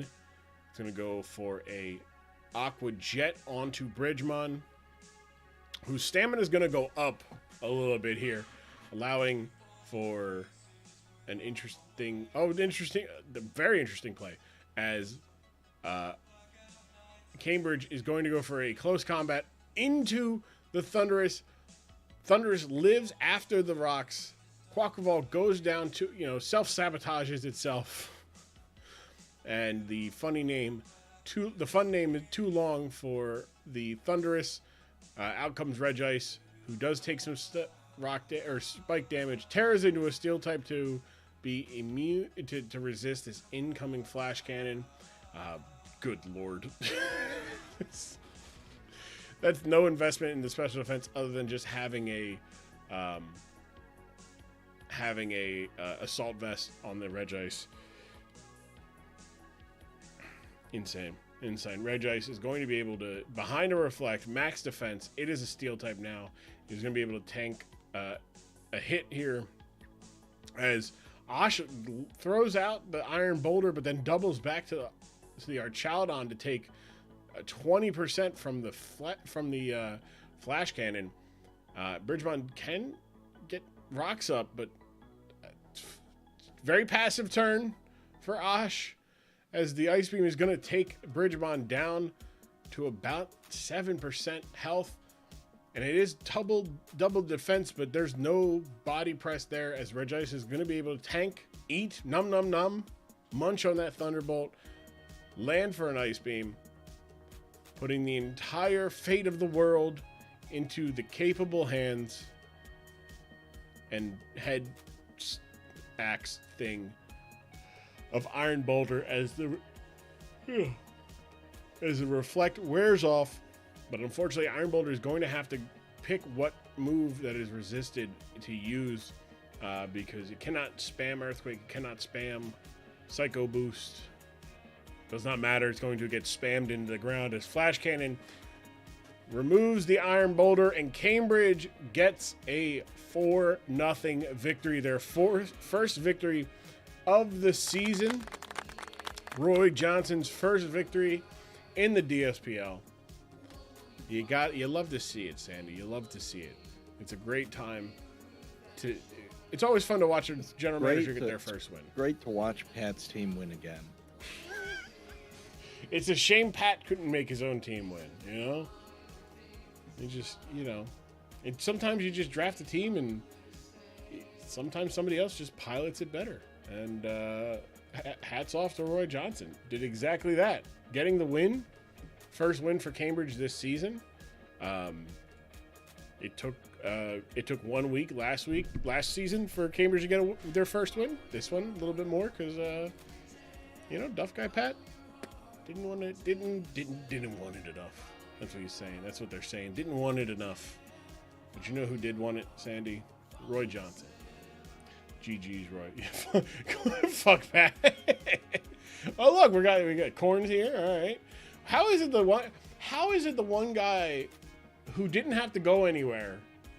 He had to go 10 minutes. I know AW drunk as hell. I know AW is drunk as hell. I just beat the couch and have allegations. Are you guys? You guys are. Beto's back home, right? Beto, you're back home. I know you guys were only there for like a weekend, right? I know, Corn, you're stopping on your way to go somewhere else. I'm also back. Oh, you are back home. Okay. I know you have other things. Corn's got big things moving. I'll say that. Big things moving. Big things popping and a little shit stopping. Take off for Seattle on Tuesday. Gotcha. I felt at home in Arizona because Corn and AW were there. Home is where the bloodline is. That's what they often say. Who's Cody Rhodes, by the way? Somebody, whoever ends up being the Cody Rhodes for. It was supposed to be Pat. I literally pegged him as the American Duff Mayor. It was right there. So somebody else is gonna have to step up and be the. It might have to be Harold Pestard. And it might have to be Yugoslavian nightmare. The shit we have planned. Oh boy. Cody Rhodes has been compromised to permanent ends by miracle. He slapped the shit out of The Rock. What a time. Dibs on Archer. Look, that's taste. That is taste. Knows exactly who the star of the show is right there. I do have a comment from Osh. General Manager Osh. Oh wait, General Manager Osh, come on in. Yeah, hey. Osh woke up from the nap. Osh, I'm surprised you were able to sleep. Buddy, it's been nightmares, waking nightmares, every single day since this match. For the past 2 weeks, undone all the work that I've fucking put in. Am I allowed to swear here? Yeah. Such a good bit. Yes. Okay, and just fucking undid all of the work that I had the first 5 weeks, and then I run into AW and Roy. Why couldn't it have been Pat? You know, I play Pat. That's a 6-0 sweep. I'm in the playoffs. We're moving. We're grooving. I came up against a phenom, a force of Roy, and I'm not gonna sugarcoat it. He beat the piss out of me. He look. I think there were some times where you're being a little passive, right? Mm-hmm. I think. I mean, definitely at the very end, you know, but also like, some of it's just like, hey, he brought the 6 that beat your 6. It's just sometimes proceeds to curse. Well, that's the Kyle. That's the thing. What I love every week, Osh knows this, and it's at this point it's a bit. Otherwise, from here on out, of just Osh is just like an hour and a half into the stream is just like. Yeah. So I just shit the bed. Can I curse? Yeah. Well, I just fucking shit the bed, man. Like it's just. It was. I did a lot of mocks, and I was like, Meow Skulata is the big threat. I remember mocking with AW, and at one point we were like, is he gonna bring Ledge Ice? I don't know. What's Ledge Ice's stereotypes? Who gives a shit? It's a terrible mod. And then, lo and behold, I saw the Ledge Ice. Wouldn't you know, that fucker brought the goddamn Ledge Ice. And I was like, oh. That's and then he teared into steel, and I was like, I was unaware that he could do that. This is the first I'm hearing about it. What terrors can it come into? I don't know. It doesn't fucking matter. And then would you find out, yes, not only did it actually matter, it mattered in a big way. I just love it. It's like, oh, what the fuck can this thing do? Oh, it can kill. It can kill. That's what, and live. Right. Yeah. I was like, Meowsku didn't come. He let off with Quackaball, and that was a bummer. But I figured, my plan going in was to stack hazards. I got one down with Samurai, and then proceeded to not charge Aladon until it was way too late to get the stealth lock up. Because much in the same way that my hazard removal is dog water, his equally dog water. Yeah, his is the Quackaball, which he said, no, fuck that. You go ahead, get your hazards up. I do not care. Yep. So I mean, it's I definitely misplayed, played a little too passive. Towards the end, I knew that my outs were limited to non-existent. I think pretty quickly after he turned into steel with the reflect up, I realized, Osh, buddy, you're probably not winning this one.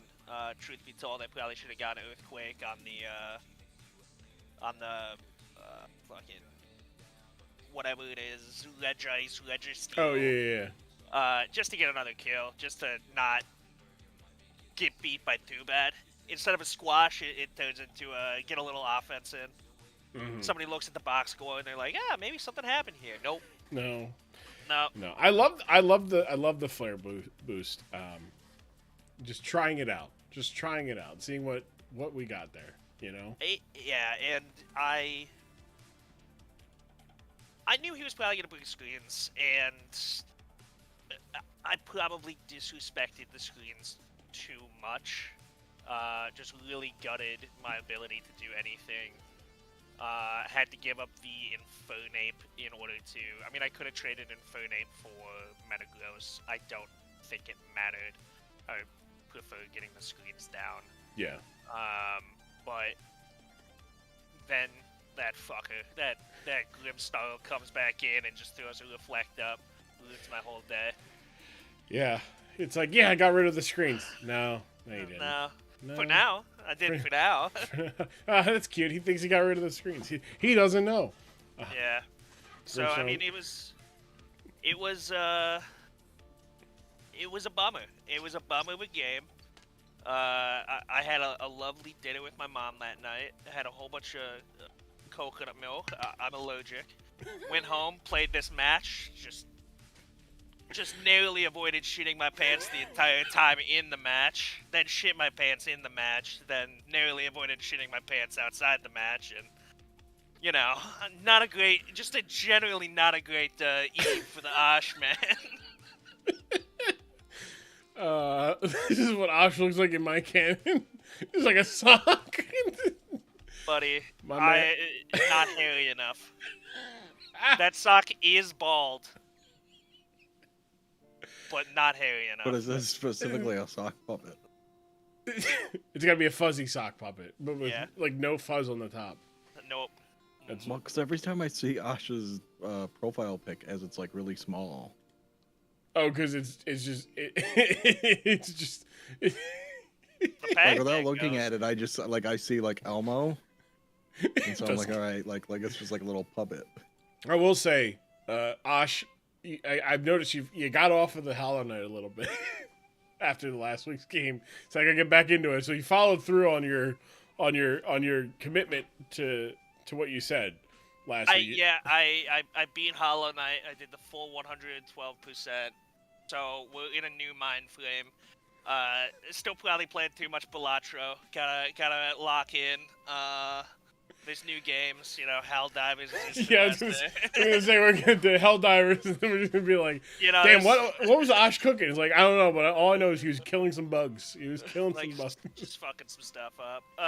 There's new games for me to definitely blame for my losses instead of myself, and for that I'm thankful. That's always really good. Thankful. That's always good. Well, Sandy, do you have any questions for Osh before we let Osh return back to the self-flagellation? I'm not shitting my pants anymore. Okay, it's not. I think I'm pretty good.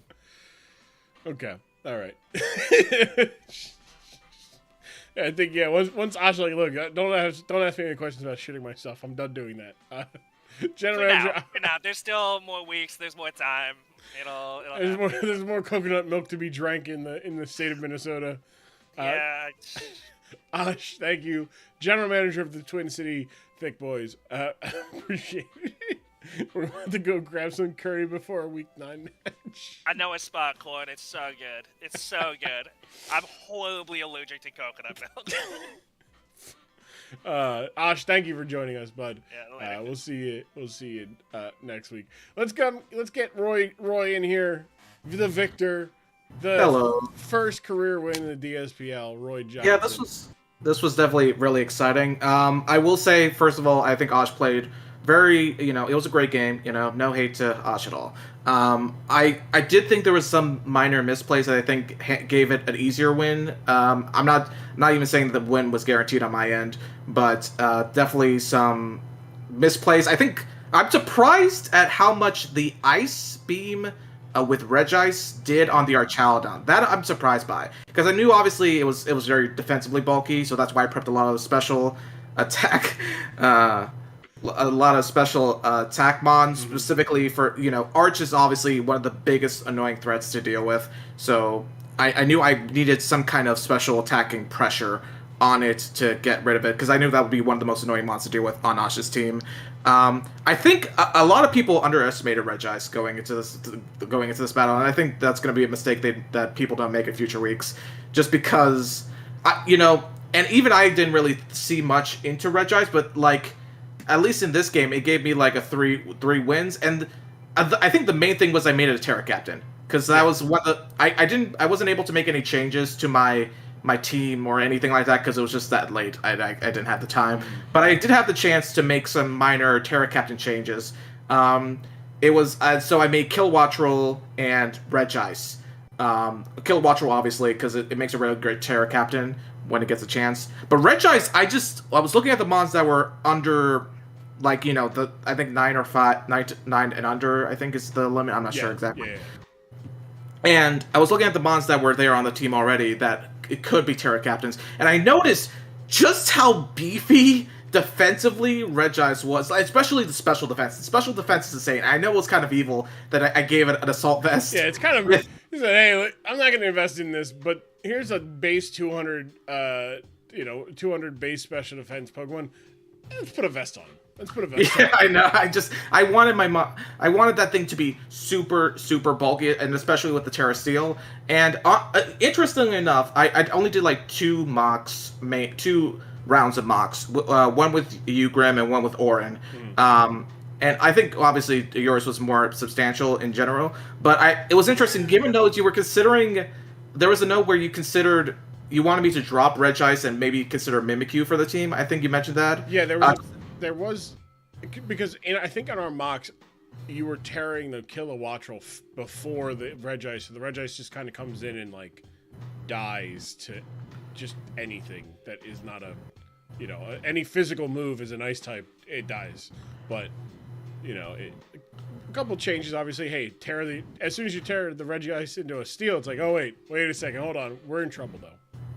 I will admit, though, one detail that I think the Orin Mox did, I think it was more of a reminder than anything, is that I remembered that Dark-type, for whatever reason, is immune to Prankster. So I realized the main reason I started off with Quaquaval was, originally I started off with Grimmsnarl to set up the screens and stuff, but then I realized, oh, Dark is immune to that, and that was a detail I just forgot. And you couldn't hit a parting shot on the Samurott, but you can still get the reflex up. I think maybe it's only if you target with the status moves. Yeah. Really? I thought the thing on Showdown said. Maybe I'm wrong. Yeah. The thing on Showdown said since Gen 7, Prankster doesn't work on Dark types or something. Yeah. So parting shot wouldn't have worked, but reflect and light screen because it doesn't target the Dark types. Yeah, just so parting shot wouldn't have worked against the Samurott, but you still could have got the reflect and the light screens up. Okay. Well, maybe that was a misconception, but still worked out just fine.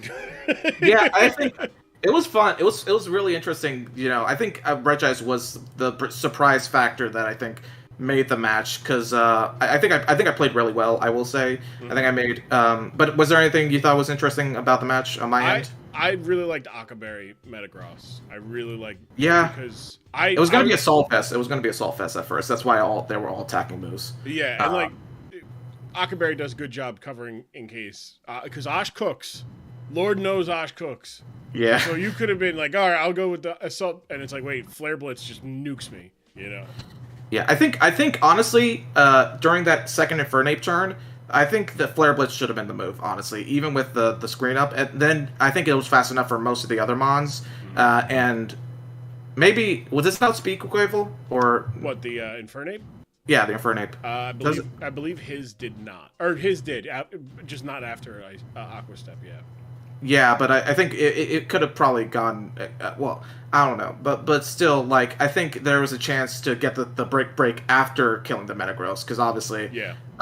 That was there were definitely plays that I could have made there. So he was only about 8. I think the order of which he did everything was the problem, because if he had gone Brick Break first, then no, because it was light screen up. Never mind. It was Flare Blitz would have killed him. Would have knocked himself out if he went for it twice. So yeah, and like he said, he opted to take out the screen, but Grimmsnarl was still there to take out or put the screens back up. So, Sandy, do you have any questions for Roy? No. Can you go back to your full screen cam? Yes. Fantastic. Boy, do I have a meme. So there's Osh when Osh talks. Whenever he's up to chat, I got you, Grum. Thank you. Beautiful. Thank you, gentlemen. I do want to say just a quick thing. Osh played really well. And I will say I'm really glad with the victory here, because it was definitely last week I wasn't as prepared for the matchup. It was my first week and mistakes were made on my end. But with this week, hopefully it showed that I'm not just going to be like an easy W. That's right. Let them know, Roy. You ain't no easy matchup. Nah, that's right. They got to take your ass seriously. Yeah, I'm not gonna let people just steamroll me this season. I mean, even that this is the only win I have this season, I'm happy with it, because I didn't go lossless with this team. I did what Matt couldn't with 2 games and 3 forfeits. That's right. That's right. Pat yeah, I couldn't got get away. You did. Yeah. No hate, but he gave me a lot of hate last week. So I guess that's right. Like I said, look, we here we love talking shit. We love talking your shit. When you yeah. I'm not even sure if my chances of playoffs are even possible, even with like a 4, even if I get like 3 wins in a row after this. Like, I'm not sure with my differential at least, but I mean maybe. But I'm not probably. But regardless, I'm gonna play my best, even if I don't. I don't know. I'm not gonna get my hopes up exactly, but even if it means I'm not getting to playoffs, I can at least make sure that other teams don't get to playoffs by making them lose, basically.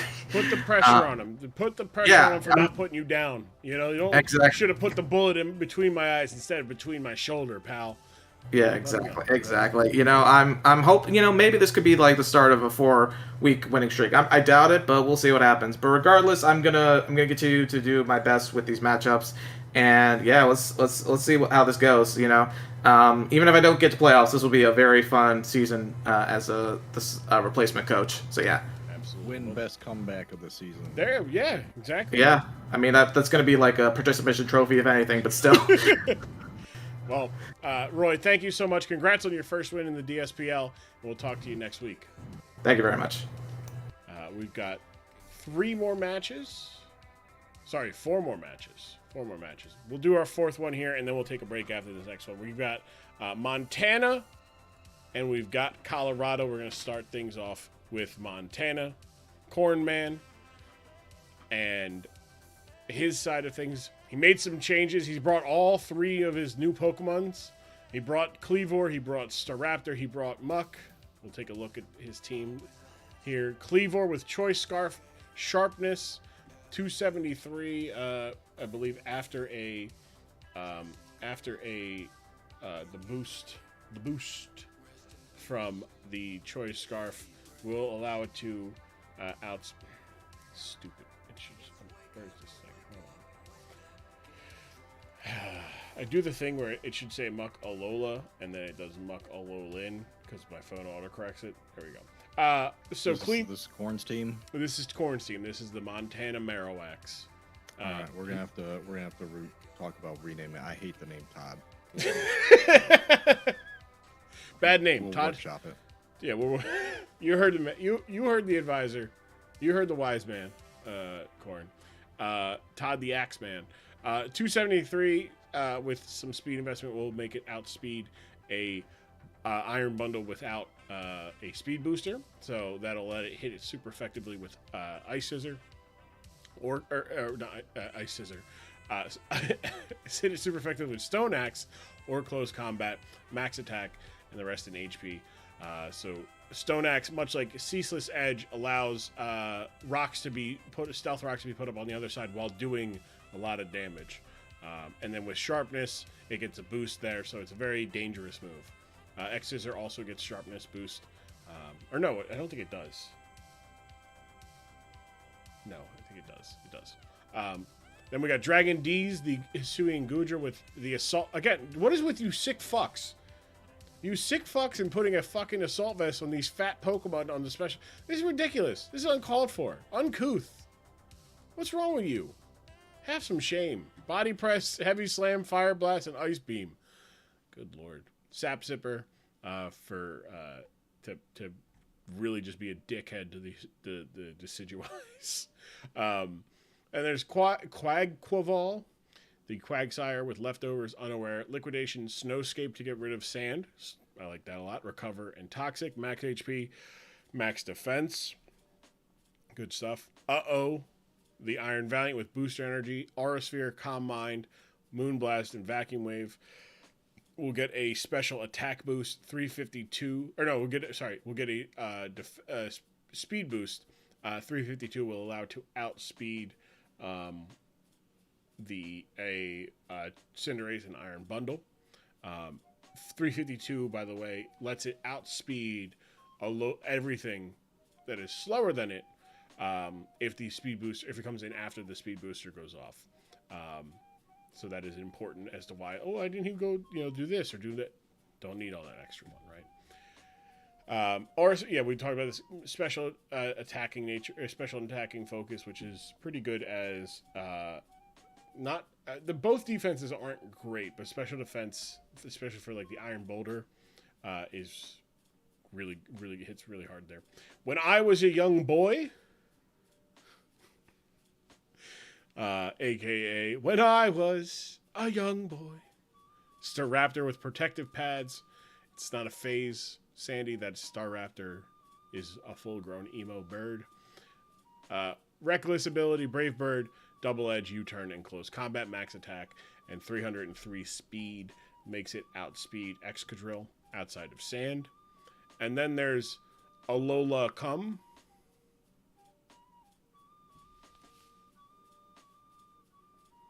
I just realized Alola is Alola backwards. Yeah, so there's Alola Come, the Alolan Muck. Black Sludge, Poison Touch, Pain Split, Poison Jab, Knockoff, and Shadow Sneak. Max Special Defense, max HP. So there's your special wall there on top of the other special wall, which is the Gudra, who is also a defensive wall with the Quagsire. So pretty good there. You got two on each side of the offense and defense. Who's other than the fact that the name is Todd the Axeman? Anything else standing out for you, Sandy? No,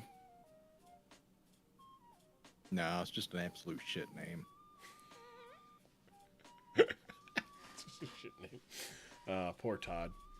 Bass, this is Montana versus Colorado. They saw my match with the AV Blissey and the Charmander. You are a sick fuck, Corn. Or Didact. Again, everybody, y'all are sick fuck. And don't say Pokemon. Thunder's nickname was both a ground and electric. It's a good name. After, let's take a look at Colorado here. Gardevoir with a Focus Sash, Trace, Dazzling Gleam, Psychic, Shadow Ball, and Healing Wish. Good speed there. 221 speed. Lets it outspeed base speed Cleavor, but obviously that's not the case here. And lets it outspeed a max speed Alolan Muck. So that is solid there, because in this way you're not getting hit with a Poison Jab before you hit something. Then there's Messy Trio, the Cinderace with Pyro Ball, U-turn, Heavy Boots, Iron Head, and Sucker Punch, max speed, max attack. Libero, love this Cinderace set. I believe Steel does pretty okay. Steel Fire coverage goes pretty good against against the... Yeah, it doesn't do bad. Doesn't do too bad there. I like that. Then there's Red Hood Doug Trio with the Terra Ghost option. Scrappy lets it hit ghost types, so it'll be able to hit Sinistra with its fighting type moves. Yeah, it's only ghost. Triple arrows, bulk up, roost, and defog. Really good there. You just spam it. Spam triple arrows. Triple arrows is stupid. High critical hit chance. Targets 50% negative, 50% chance to lower defense or a 30% flinch. Pretty good 100 EVs across the board in a lot of spots. That's good. Zorak Doug Trio, the shiny. That's a shiny Scyther. Technicians, Swords Dance, Dual Wing Beat, Brick Break, and Defog. Max attack, max speed. Reptar Doug Trio. Y'all are sick fucks for this. I mean, I get it. I get it.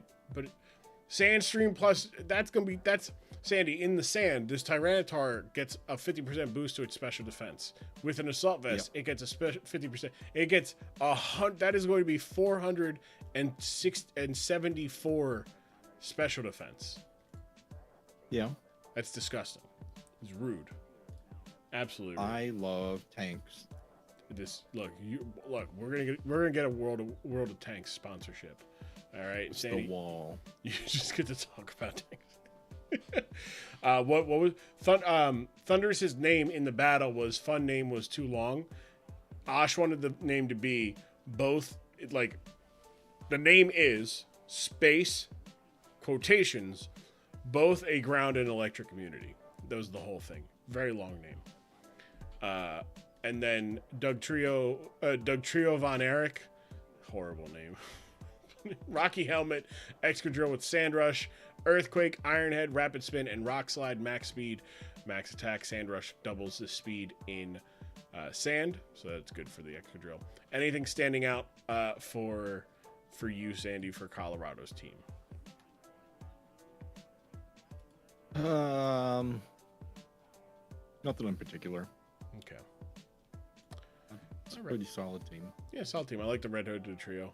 You know, I think instead of Defog, go for like a Terra Blast, or because I don't think it gets Shadow. It gets Shadow Sneak. I'd go for Shadow Sneak. Other than that, that's the only thing. I like this team. Let's take a look at the actual game. On the bottom of your screen is going to be there we go. Bottom of your screen is going to be Montana Marowaks and their general manager. Cornman. On the top is Colorado, led by Brazilian Fury. Reptar Doug Trio leading out against the Cleavor. The Cleavor is faster, and the Cleavor does have close combat, and the Cleavor does take out the Tyranitar in one foul swoop immediately. You guys are crazy for putting on that special defense. Hey, am I wrong? Put it all in special defense. Put that in some physical defense. Nah. Out comes Excadrill, who has a lot of speed right now, as Quagsire does not care about any setup and does not care about any speed because you're going to hit it first most times. Anyways, Quackaball goes for the... it just takes that, and it's at 96. It's almost like nothing happened there. As the Doug Trio Von Erich Excadrill goes for the Rapid Spin to get that speed even higher. As Snowscape come out, so what did Chris know? What did Brazilian Fury know? Going for the Rapid Spin to get the speed up. Quackaball can't toxic it, but it can hit a big time liquidation here, as the big liquidation. Good lord, -1 speed or defense for the Excadrill. As Excadrill is not in a great spot, but there's no sand, so it can't be fast. Gotta go fast. Gets the Earthquake. Gets a nice chip there, but Quackaball is going to be able to live that and take out the Excadrill with a liquidation. The Rocky Helmet almost, if it would have gone for an Earthquake on a previous turn, that Quackaball would have been in a bad spot. Mainly dead, potentially. Mainly dead, potentially. But out comes Red Hood Doug Trio, who does resist the liquidation and will be able to land a triple arrows for big damage. All that physical investment into Dragon Knees, not doing enough to keep it from being two-shot by the Red Hook Doug trio, as Quagsire now comes in, allowing Red Hook Doug trio to tear into a ghost type, and goes for another triple arrows, getting the kill there. So it is now 5-4 in favor of Montana. But this Red Hook Doug trio, oh boy, can it start to cook. Can it get cooking? The snow is down. Not that it benefited anybody, but the Alolan Muck's going to come in. The Alolan Muck is able to resist the is at least not weak to the triple arrows, which is actually a kind of a threat against this team. Goes for the knockoff, knocks off leftovers. No poison touch, but a triple arrows does comes out, lands for 61%, does lower the defense of the Alolan Muck. I can't believe, I'm just more shocked that Alola turns into backwards as Alola. Knock off again for super effective damage. Red Hook Doug trio, though, is going to be able to live and threaten with another triple arrow, but goes for the roost instead. Smart there, but does get poison. So poison is going to tick away. The Alolan Muck does go down to another triple arrow, though. So it is in the best interest to switch out, which is interesting there. Maybe expecting another switch out there as Lady Doug trio loses the focus sash and is going to be able to, at least, the very least, threaten to hit this thing with a dazzling gleam. But that Alolan Muck is specially defensive invested and is going to be able to eat that and counter back with a poison jab, getting a knockout on the Gardevoir as it goes to a 3-5 matchup. But the Alolan Muck doesn't look like it's in great shape. The Goodra is below 50%, but Cinderace is going to come in here. Cinderace is going to kick a fire soccer ball at the Alolan Muck, taking it out and bringing it down to a 3-3 game with a Pokemon on the Colorado Doug trios currently being 3-4. 3-4, sorry, not 3. You're right. Thank you. 3-4. But Stoneaxe is going to make it a 4-2 game, as Stoneaxe will take out the Cinderace and set up rocks at the same time, which is in not a good place for Scyther, who takes half damage from those rocks. And it is slower, and Stoneaxe does kill. So Scyther falling to its Hisuian evolution. And now the Hisuian Decidueye comes out into the rocks with being poisoned and being slower. Its only hope is that Stoneaxe misses. It does not. Stoneaxe gets the last 3 kills there. That is 4 kills for Kleavor in its debut. Todd. What a shame getting stomped on by such a shit-named Pokemon. Todd the Axeman gets 4 kills in its debut. Brazilian Fury getting the loss there. I did mention we have some news about a new interim general manager. Brazilian Fury Chris is stepping down from the league. Things are just getting too busy with life and and obligations. So he's just stepping down. And in Chris's place, we are going to add a chaotic, a fascinating, an inexperienced general manager who is here for a good time. Might cook up some nasty shit with Ash, who knows? But we're welcoming Jim Jam 9000 to the league to take over on an interim basis with the Colorado Doug trio. Things are about to get chaotic in the last 3 weeks. That's all I will say. You think the post-game press conferences are wild now. Just wait for you. He's about to jam your jimmies. He is. He will. He absolutely will. And you think Ash cursing and then asking for permission? No. Jim Jam doesn't read the signs. He just goes straight. You tell him to stop at second base. He's chugging along until he gets thrown out at home. And if he does get thrown out at home, he's not going to like it. But yeah, good. Fun to watch. Fun to watch Corn bring the 3 new Pokemon here. Corn Man, come on in. We'll talk to you. Did everyone get 4-0 this week? Roy, buddy, let me tell you something. It's very fun to watch all the scores going to 4-0, 4-0, 4-0. Corn Man, welcome. You got yourself a victory. You feeling good? You're 4-3.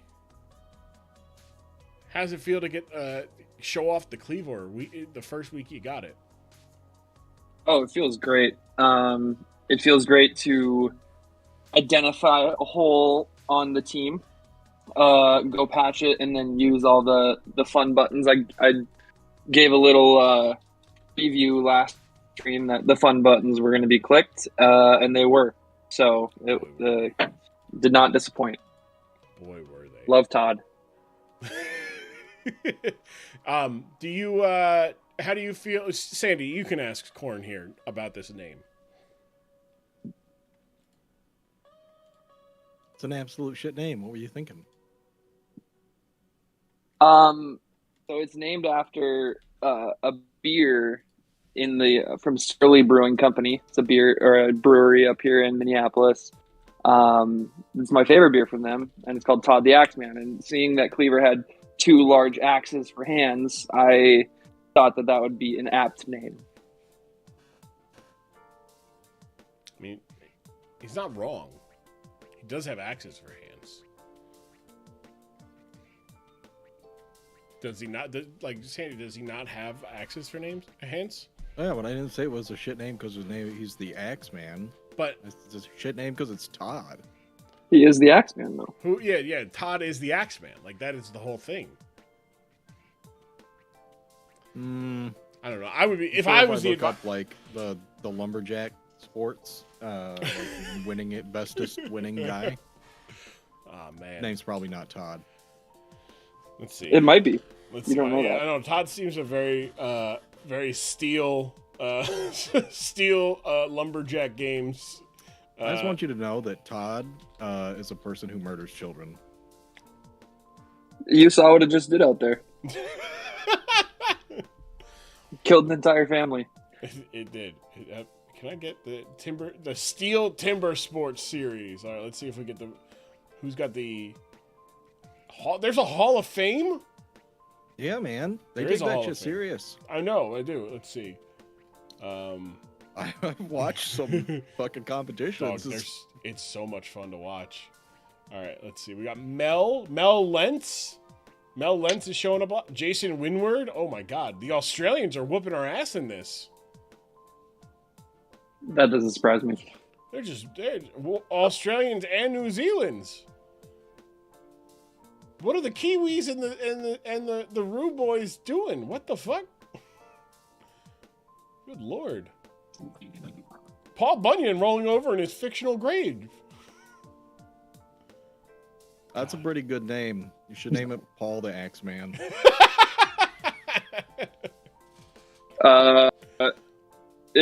I'll take it under consideration. He's like, yeah, I'm going to fuck Surly Union busting folks. Yeah, there it is. Yeah, Todd the Axeman. There it is. It is right there. Can't wait for Monster Energy the next match. Corn, next week you're taking on. You have your Bloodline matchup against Arizona, the final of the 3 Bloodline matches. Yeah. Do you find it interesting that AW is not here tonight? He's ducking talking about that matchup. No, AW has very generously still hosting a CPF. I know that they have plans and things going on, so he is busy tonight. Had a great time down in Arizona with him, Beto, and several others this weekend. So I'll give him the pass for tonight. We've got an exciting matchup. I'm excited to play him. It's fun. It's not fun going against the Bloodline guys because that gives us nothing to talk about during the week because neither of us want to spoil like what we're doing. Mm-hmm. And so we have 2 less matches to talk about every week that we play each other, which is very, very, very much less fun than every other week when we have all of our matches to talk about and we can brainstorm. So as much as I'm looking forward to battling him, I'm looking forward for that week to be over so that we can all have 3 matches to plan for. That is true. You're on the final 2 weeks with 3 matches. I'll be suing Grum for emotional damages this week. What the fuck did I do? Corn, how do you feel about Booker T riding Mudsdale? Yeah, have you seen this? Have you seen this? I did log into it right after my app. I had no context other than AW has Mudsdale. So I do love the shop though. That's a good Photoshop. I saw Mudsdale and I was like, man, that looks like a horse that Booker T back in WCW days would ride. It does look like you. It looks like you pulled that picture straight from the WCW archives. Yeah. They said, "Hey, he's got a horse. He's got the Harlem horse." Oh man, did I put this? Oh yes, I did. Corn, thank you so much, General Manager of the Montana Marowaks. Looking forward to talking to you potentially next week. Will you be home next weekend, or no? I will have to look into my flight schedule. I know I'm getting back on Sunday. I don't know if that'll be in time for the stream or not. But I will. If it's not, I will send a statement so you have something from me after the match. Excellent. All right. Well, thank you, Cornman. Good luck this week. Big things moving. Mm-hmm. Thank you. Everybody send Cornman the good luck vibes, and we'll talk to him potentially next week. That's right. Clap it up. Yes. Appreciate y'all. What was Chavo's horse? Pepe or something? It was no. Oh yeah, it was Pepe. Yeah, it's Pepe. He had a little. It puts Pepe to shame. It does. Mudsdale absolutely puts Pepe to shame. Oh man, I forgot about Pepe. It was such a wild time. Corman with the very quick, not endorsing. I do not. No. Getting drunk on a good time. Yes. Let's see. Oh, let's take a look at our next. Or no. Let's take a little. You're taking your break. Yeah. We're gonna take about a 5-10 minute break. I'm gonna refill my water bottle, get a little snack, and we'll be back. So stay tuned. Hydrate. We got 3 more games. We've got New York, Minnesota. We've got Sacramento and Edina, and we have our main event of Long Island and Long Island and Indianapolis. I was about to say Long Island taking on the Ducklets. They're the same team. Actually, Indianapolis taking on the Long Island Criminal Support Bakery Ducklets. We'll have all them after we return from our break. We will be right back. Where's my BRB? Ah, there it is.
We're back. We are back. Let's take a look at our next battle here. It is the New York Cosmic taking on the Minnesota Lycan Rocks. We'll take a look here at the New York Cosmic side of things. Leading things off for Kyle, K Marvel. We have Enamorous with Heavy Duty Boots, Cute Charm, Earth Power, Mystical Fire, Moonblast, and Combine. So we're going to set up variant here with the Max Attack, Max Special Attack, Max Speed, Heavy Duty Boots. Crip Wing, the Shiny Braviary, also rocking Heavy Duty Boots with Tailwind, Rain Dance, Defog, and Rock Slide. Max HP, Max Speed. So we got a little bit of some support here.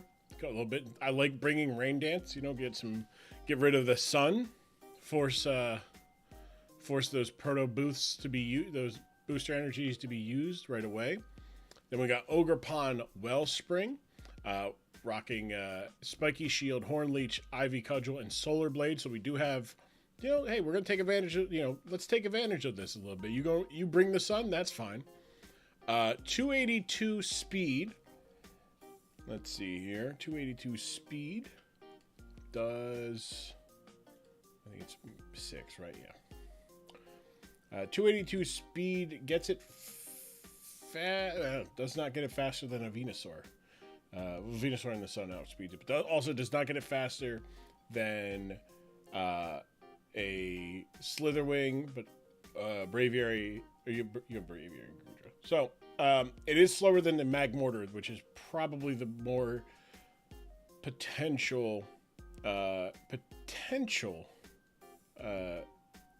missed speed tier there. But other than that, max HP, max attack, that's good stuff. Just hit on switches and then Spiky Shield for scouting. I like that.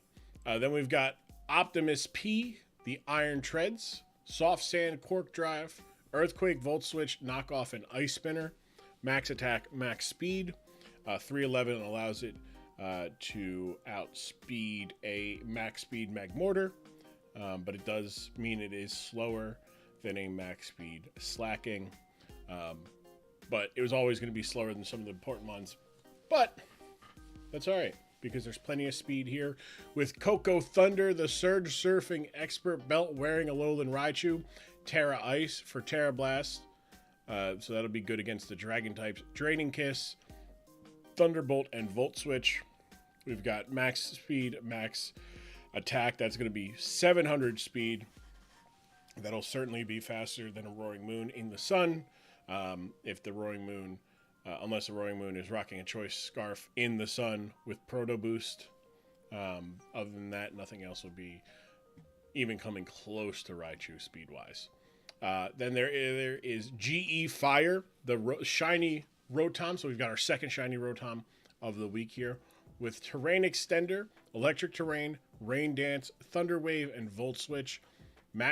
Near max defense, 232, 236 in special defense, and 40 into HP, giving it pretty good defenses there. Very clear. Thunder Wave, Rain Dance, Electric Terrain, a lot of neutering, a lot of speed controlling, helping out, just kind of clear the way for Ogre Pond, for Cupid Shuffle, who can't get a boost to their speed. Optimus P as well, as it doesn't have a rapid spin this week. But good stuff there. I like that stuff from Kyle with the going. We're gonna make Electric Terrain work. You got two Pokemon that like it. Ogre Pond Wellspring wouldn't mind it either.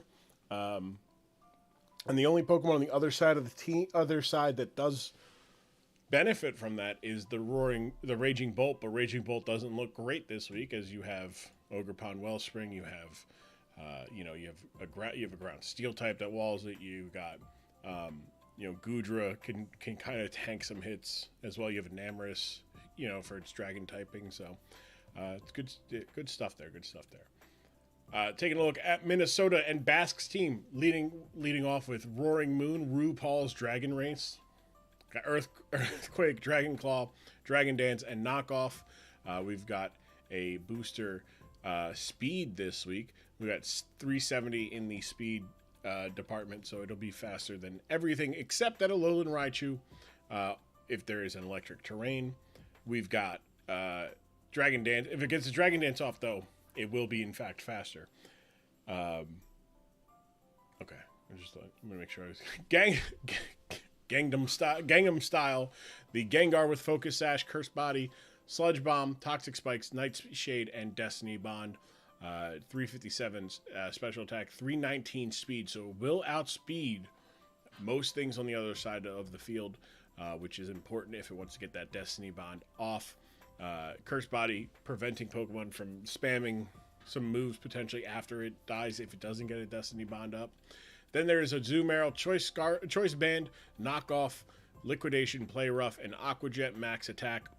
Max HP, max defense, which is an interesting set for Choice Band, but I mean you do get double your power there for huge power, so you are getting 272.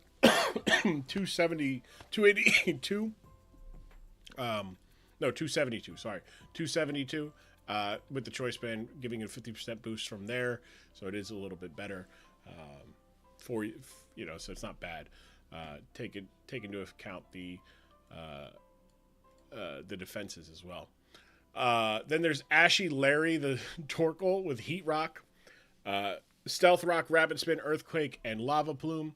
We've got a max defense, max HP with a minus speed nature, so we're not losing anything from either side of the attacks. Lava Plume does good in the sun, and Earthquake is good coverage. Then there is 4PF YSL PJ Tucker, the Rocky helmet wearing Corviknight with Roost, Body Press, Iron Head, and Iron Defense with Mirror Armor this week. Love that. Mirror Armor does great. I think Mirror Armor its better ability on most weeks. And then there is Wide Body Hellcat, the special attack, the speed in the sun, Terra Water, Solar Beam, Sludge Bomb, Giga Drain, and Terra Blast. Going for Rocky Helmet with this kind of moveset though, just slap a Choice Specs on it or Life Orb and just cook. That's right, spam the Wide Body Hellcat, baby. We gotta make an emote of some kind. I know it's a sticker from another server, but we gotta make an emote for like BTTV. Is BTTV still a thing? Is Better Twitch TV a thing? Still? I don't even know if it is or not, right?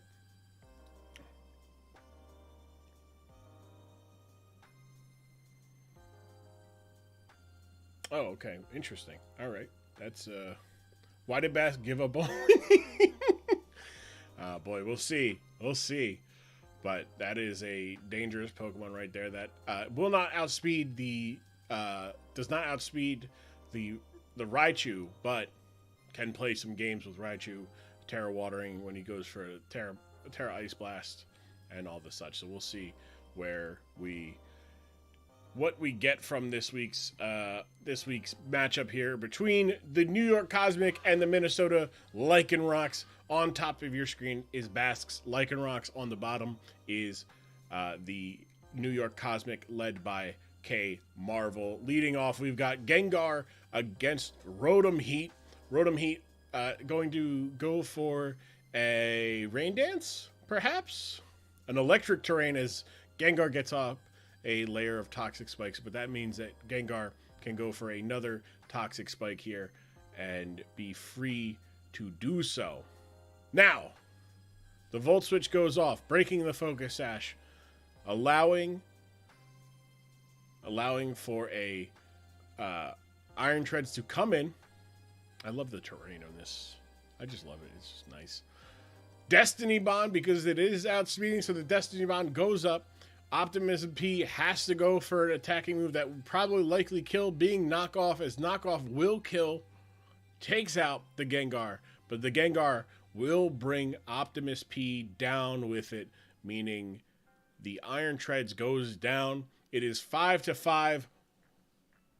What a play by Basque. Let me get this out of here. I see this coming. Let me get this out of here. Baz learns Get Gengar can do damage, right? Rotom Heat is going to come back out here as the RuPaul's Dragon Race is going to get its speed boosted thanks to the boost energy. GE Fire comes out here as it goes for a Volt Switch to chip away at RuPaul's Dragon Race. There are 5 more turns of electric terrain as Coco Thunder comes on out, gets hit with the toxic spikes, which will toxic it, badly poisoning it, meaning the toxic will continue to chip away at the Alolan Raichu. Tears into an ice type immediately, and because it outspeeds the Dragon Race, because the Dragon Race did not go for a Dragon Dance, but it lives the Terra Blast. Unfortunate, as Knockoff will take out the Alolan Raichu there. And the RuPaul's Dragon Race, the Roaring Moon, making it a 5-4 matchup. Cripwing comes in, has the ability to get rid of the hazards here. Knockoff takes off the heavy duty boots. Lands the Rock Slide. That's sheer force boosted Rock Slide, by the way. Takes out the Roaring Moon. So Braviary in a decent position here. To at least support the team, either getting rid of the hazards, basically for Ogerpon, so Ogerpon does not get hit with a toxic there. Mirror Armor reflects back the evasion, but does not remove the effect from the field. So the Defog, allowing Ironhead he lives on 1% damage. Whoo! 1% health, not damage. Gets the Tailwind up as the PJ Tucker... the Corviknight goes for Iron Defense, opting to just set up something here. Let's get a little juice there, as Rock Slide gets 11% on the Corviknight. Corviknight lands a Body Press, which does hit the Enamorus doesn't take much damage to that, but Kyle being smart, letting the Braviary go down after getting the Tailwind up. Cupid Shuffle comes out. Gets the Mystical Fire up.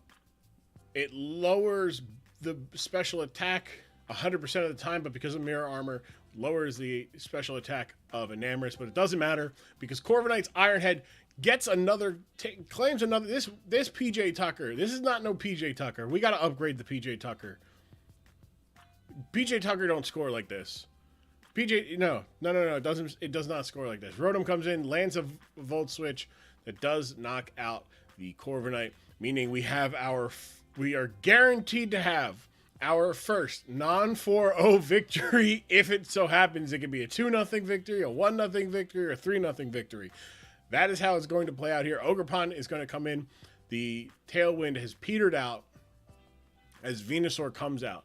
Now, Venusaur resists the Ivy Cudgel, resists the moves, as long as Bask learned from his mistakes many, many moons ago and does not Terra in front of a Pokemon that has super effective damage to its water types moves. He will be okay. As Sludge Bomb does take out the Rotom.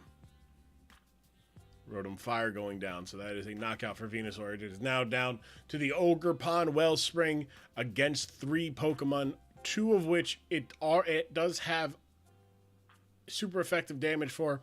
Trying to catch Bask sleeping. Tried to catch Bask sleeping with a Terra Water. Tried to get him for sleeping. Said no.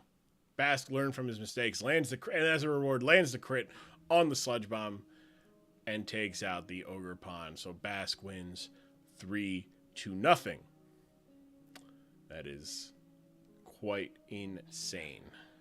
I'm happy that Bask has found out the Corviknight can do damage. Bask getting the win, back in the win column, 5-2. Man probably should have had Hellcat last week. Hey, look, maybe he should have. If only. Actually, I'm glad you brought that up, Johnner.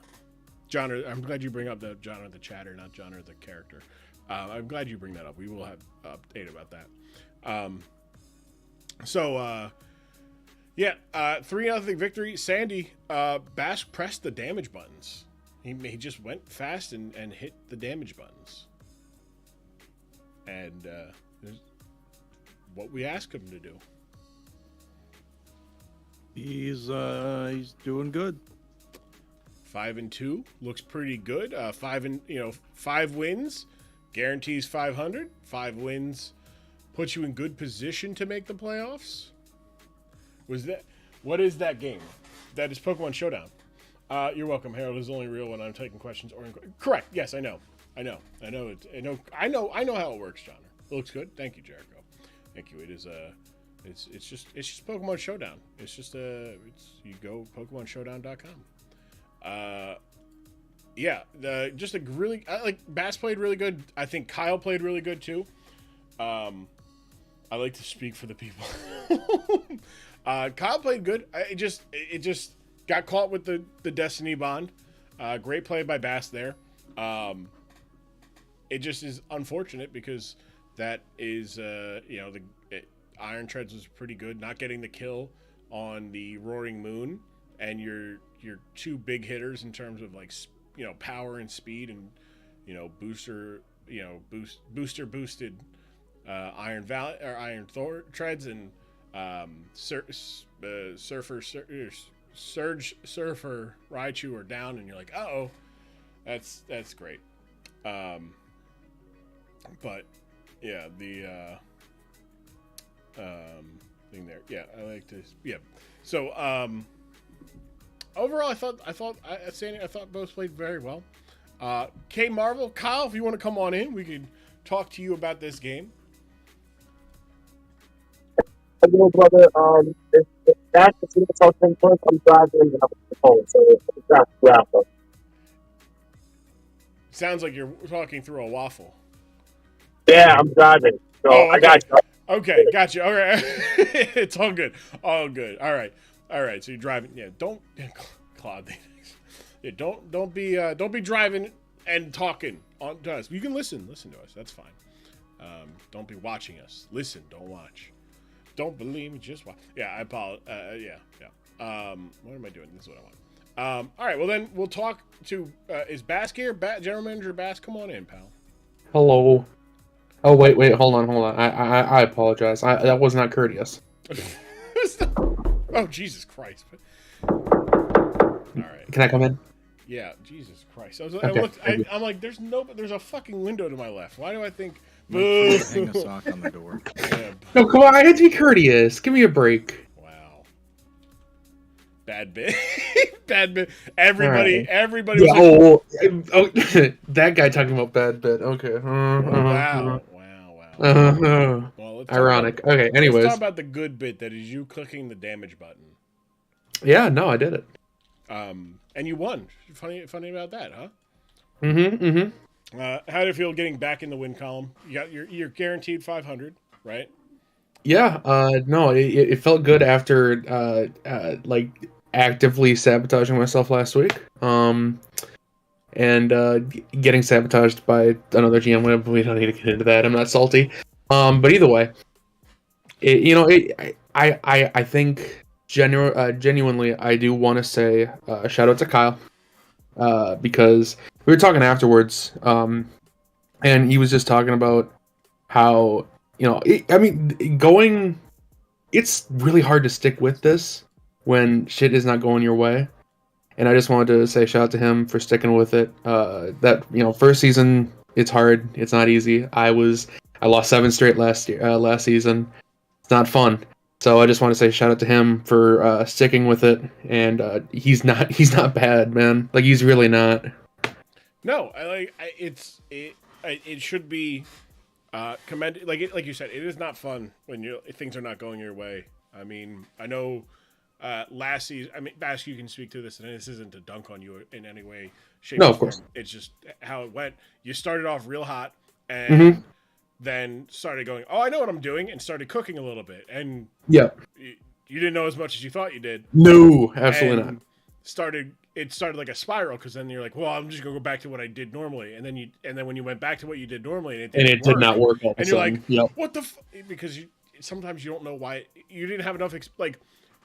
It's a new format, right? Like 100%. Kyle has played Pokemon. I mean, like, you were like, "Oh, I played Pokemon in Gen 4." Right? It's been a little bit. Things have changed. Oh yeah, no, it's been a long time. There's a lot that goes into it, right? There's so many new items, and it's not as simple as the Pokemon games where you can just get away with clicking like overheat like 3 times and right. like it's not that simple, No, you know? no, it's not. But sometimes in some matchups, it can be that simple. Sometimes, or some position, like you got to. It's about positioning yourself to where. Yeah, It's simple. getting yourself in a spot where you can click that button 3 times and win a game. It is definitely. But I do love that you were like, hey, I made sure I reached out. Like that is. Dude, he's good, man. Like he's not 0-7 bad. I was 3-10 bad, 3-7 bad last year. He's certainly better than I was last year. Right. I think if Kyle came in at the same time as some of the other general managers in terms of easily, he'd be better. He'd be as good. It's right. It's a learning curve. It's a learning curve. The floor got raised up because everybody had a season under their belt for the most part. Mm-hmm. You know, so everyone's now coming into it. People like you, people like Korn, like Diabito is new, but he gets the experience of like having AW and Korn being like, hey, this is what worked for me last season. Yeah. Also, the Pokemon are just better in this season. Like, there are just so many good Pokemon that it is so friendly to where it like if a lot of the GMs last season who were starting new had this level of power creep. Games are different, right? It's a completely different game. You know, because it's like, oh, hey, that stall team that Orin was running, it doesn't work as well when everybody has 6 Pokemon that can that are 6 wall breakers on the bench, right? Like, it's just pretty good. It's not that simple unless you're Chi-Yu. That's true. It is not that simple. But like even that, like almost every team has a Pokemon that you just jump in and click the funny button. Every team has a threat. No matter what, every team has a threat. Right. And again, I really don't want to sound patronizing. If I do apologize. That's not my intent. I genuinely have admiration for Kyle for sticking through this. That's really cool. Absolutely. Sandy, do you have any questions for Bask? Yeah. How do you feel about Claude the Axeman? I like the name. I did not understand the hatred, Sandy. I know listen, there's a lot of hate in that heart, I understand. But no, like I liked the name. I'm sorry, that was rude. I don't know why I said that, Sandy. Bass, you were trending in the right direction in that. I don't know why I said that. Sandy was like, "Hey, maybe he's doing the right stuff," and then you're like, "Yeah, I don't know why you hated that." I can't do it, dude. I can't. I don't know why you hated that thing. It's like, oh, you like the name? You like the name Todd? And it's like, oh, Todd's a good name. I listen. I would say Teddy the Axeman, better name, but Todd's all right. That is fair. I will agree that Teddy the Axeman or just Ted the Axeman. Either one would be better. I mean, he's not wrong though. I do have a lot of hate. love you, Sandy. Don't ever forget that, okay? I know. Don't ever forget I love you. All right. So. And I hate that I like you. Oh, that's the nicest thing anyone has ever said to me. Thank you. Boy, that's always good. Bass, next week you're taking on Roby, and Roby's gonna be having 2 weeks. 2 games next week, so that is a big thing. How are you prepping for his team? We've seen 1 game with his team post the changes he's made, and it's made his team a little bit more well-rounded and a little more challenging to deal with. How are you prepping for that? I mean, listen, he got like a really big win over Korn. Like he's a threat. Like there's nobody in here that's like, yeah, this is a layup. Like he's really good at this shit too. So I listen, saying no one in here is a layup. There's not other than Johnner, there's not many layups. But no, it's there's a lot of good managers in here. I'm gonna say it, Jeff Van Gundy. But no, I'm excited to see how his team, how different his team looks. I haven't actually seen his. Did you guys already do his game this week? No, who wrote? No. He didn't have a game this week. He had that's right. Yep. Don't listen to me. Yeah. So I'm gonna go rewatch that, and yeah, no, I'm excited. It'll be fun. Shout out Roby. He's one of my guys. Cool dude. Absolutely. General Manager Bass. General Manager Bass. Congrats on the win. Thank you. Look forward to seeing you on your journey to finish the season above 500. We got 1 goal out of the way. Yep. 2 goals out of the way. Get more wins than last season. Get to 500. I won a game after week 3, and that's all that matters. Look, last season you did too. It's just you didn't win a game after week 4. Yeah. No. Yeah, okay. Fair. Yeah. No. That's fair. That's fair. You won 2 games after week 4 this season. All right. So We're almost there. you're there. You're almost there. Thank you so much, bud. Appreciate it. All right. Have a nice We'll night. talk to you. We'll talk to you later. All right. Let's take a look at our next matchup here, Sandy. We're gonna take a look here at the General Manager Bass. Come back on in. Get back in. I do have some official. Uh-oh. So we did. I want to tell you. We talked to we did our investigation. And we thoroughly investigated. Went through all teams, proper team channels, all that stuff. Talked to people, and I do want to tell you that your request for a suspension is not going to happen. There's not enough. We did in our investigation. We did not find enough where it was worth it, because at the end of the day, both of you agreed to not bring 2 Pokemon and to bring 2 Pokemon, and the agreement was upheld. Right? I understand, but I resent your decision. I'll let you know that fines will be levied to both teams, because in our investigation, we found that you also, and you and your team, the Minnesota Likeguards, also colluded to potentially going back on your word to bring you're on. In the sources that people we talked to in this investigation, you were told by other general managers and team officials that maybe you should take this, and you did listen to them. You did listen to them, and you thought about it. You could have, and it's not they could tell you they're not in trouble because they're not the one that made the agreement. All right, the 2 general managers who made the agreement, while they ultimately did hold up their end of the agreements, they both general managers between Minnesota Lichen Rocks and the Long Island Criminal Support Bakery Ducklets did think and potentially do that. And while ultimately no harm, no foul, as both of you brought the Pokemon. You're saying the crime here is that they considered not holding up the bargain? See, we looked into our... I want you to understand this, Sandy. Are you telling me, Grum, if I said, I'm going to go rob that bank, and then I just go withdraw some money from the bank because I considered robbing the bank, I'm under arrest? I'm not the law. I'm not like the law. But what I am is the commissioner of the league. And when a general manager Bask, publicly asked, and not even asked, publicly demanded that the league investigate and punish General Manager Harold Pestard for colluding and putting the integrity of the league at risk for thinking about bringing a Pokemon that they agreed not to bring. And when I find out that said general manager, so to speak, the call was also coming from inside the house, I find it pertinent as the commissioner of the league to not reprimand them for the crime that they are accusing each other of, or the crime that's being accused, right?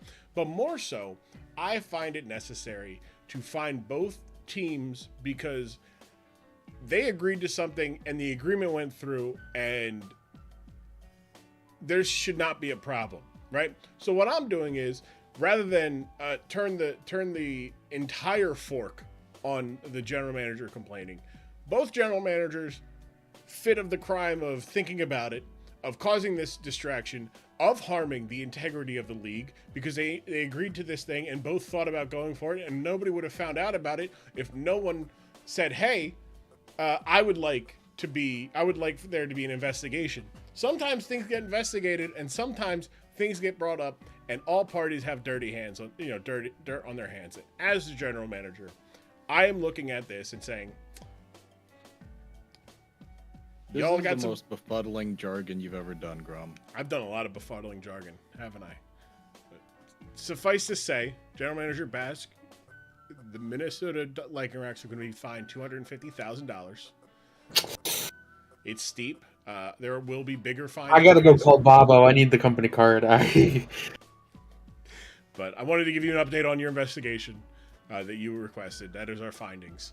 I will touch base with you later this week. I will humbly accept these charges, but I do so with. I just want to be clear that this is not over, Harold. I am in your walls. Why is he in his walls? Why is he in his walls? I hope they're rather thick. I'm a very portly fellow. Jeez, all right. Thank you, General Manager Paska. You can go. Of course. All right. Let's take a look at it. Let's take a look at our next matchup here. The Edina Sting in the Sacramento. Well, Kyle G was here. I think if you wanted to talk to him. He was, but he's in the car. He did post in the chat that that he was here. Oh, okay. Hey, come on in, Kyle. Kyle, come on in. Missed that. My Oh, bad. blood. Hey. Messed up. Kyle, how are we doing? I'm good, brother. You know, dealing with this 07 loss, but shout out to Bass for the kind words. I appreciate that. And look, call a spade a spade. I had a lot of help, right? You know, but Everybody gets help. look, I'm gonna tell you what I told him. You know, this year, obviously, first year, gotta get used to everything. Next year, on the other hand, it's on. That's right. We're leaving here with some experience.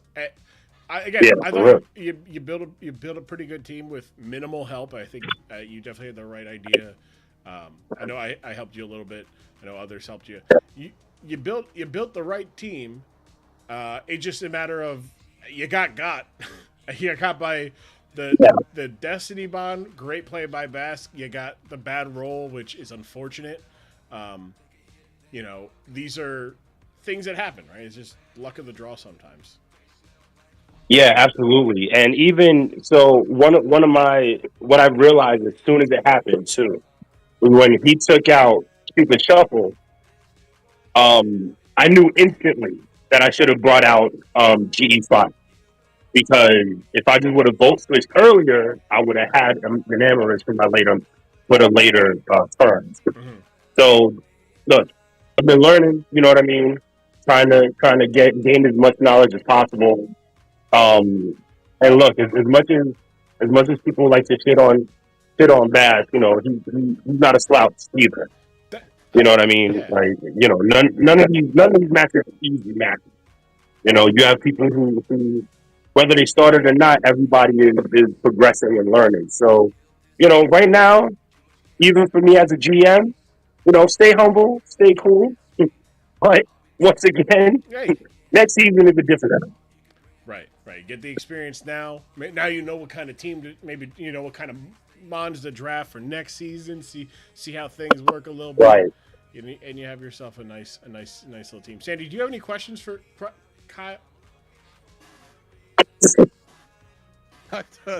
Listen.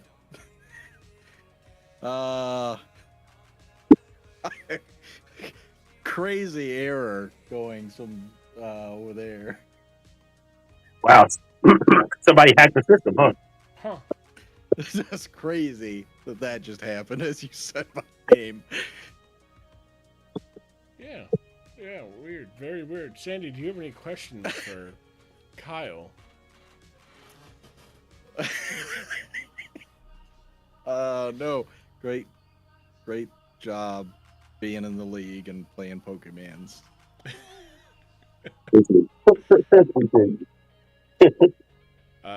Kyle, thank you for your time.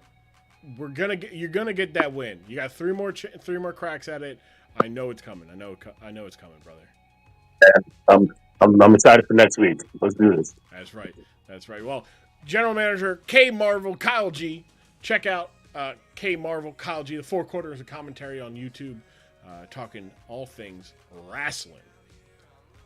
Also, look for Kyle's video edits. Kyle does some good shit.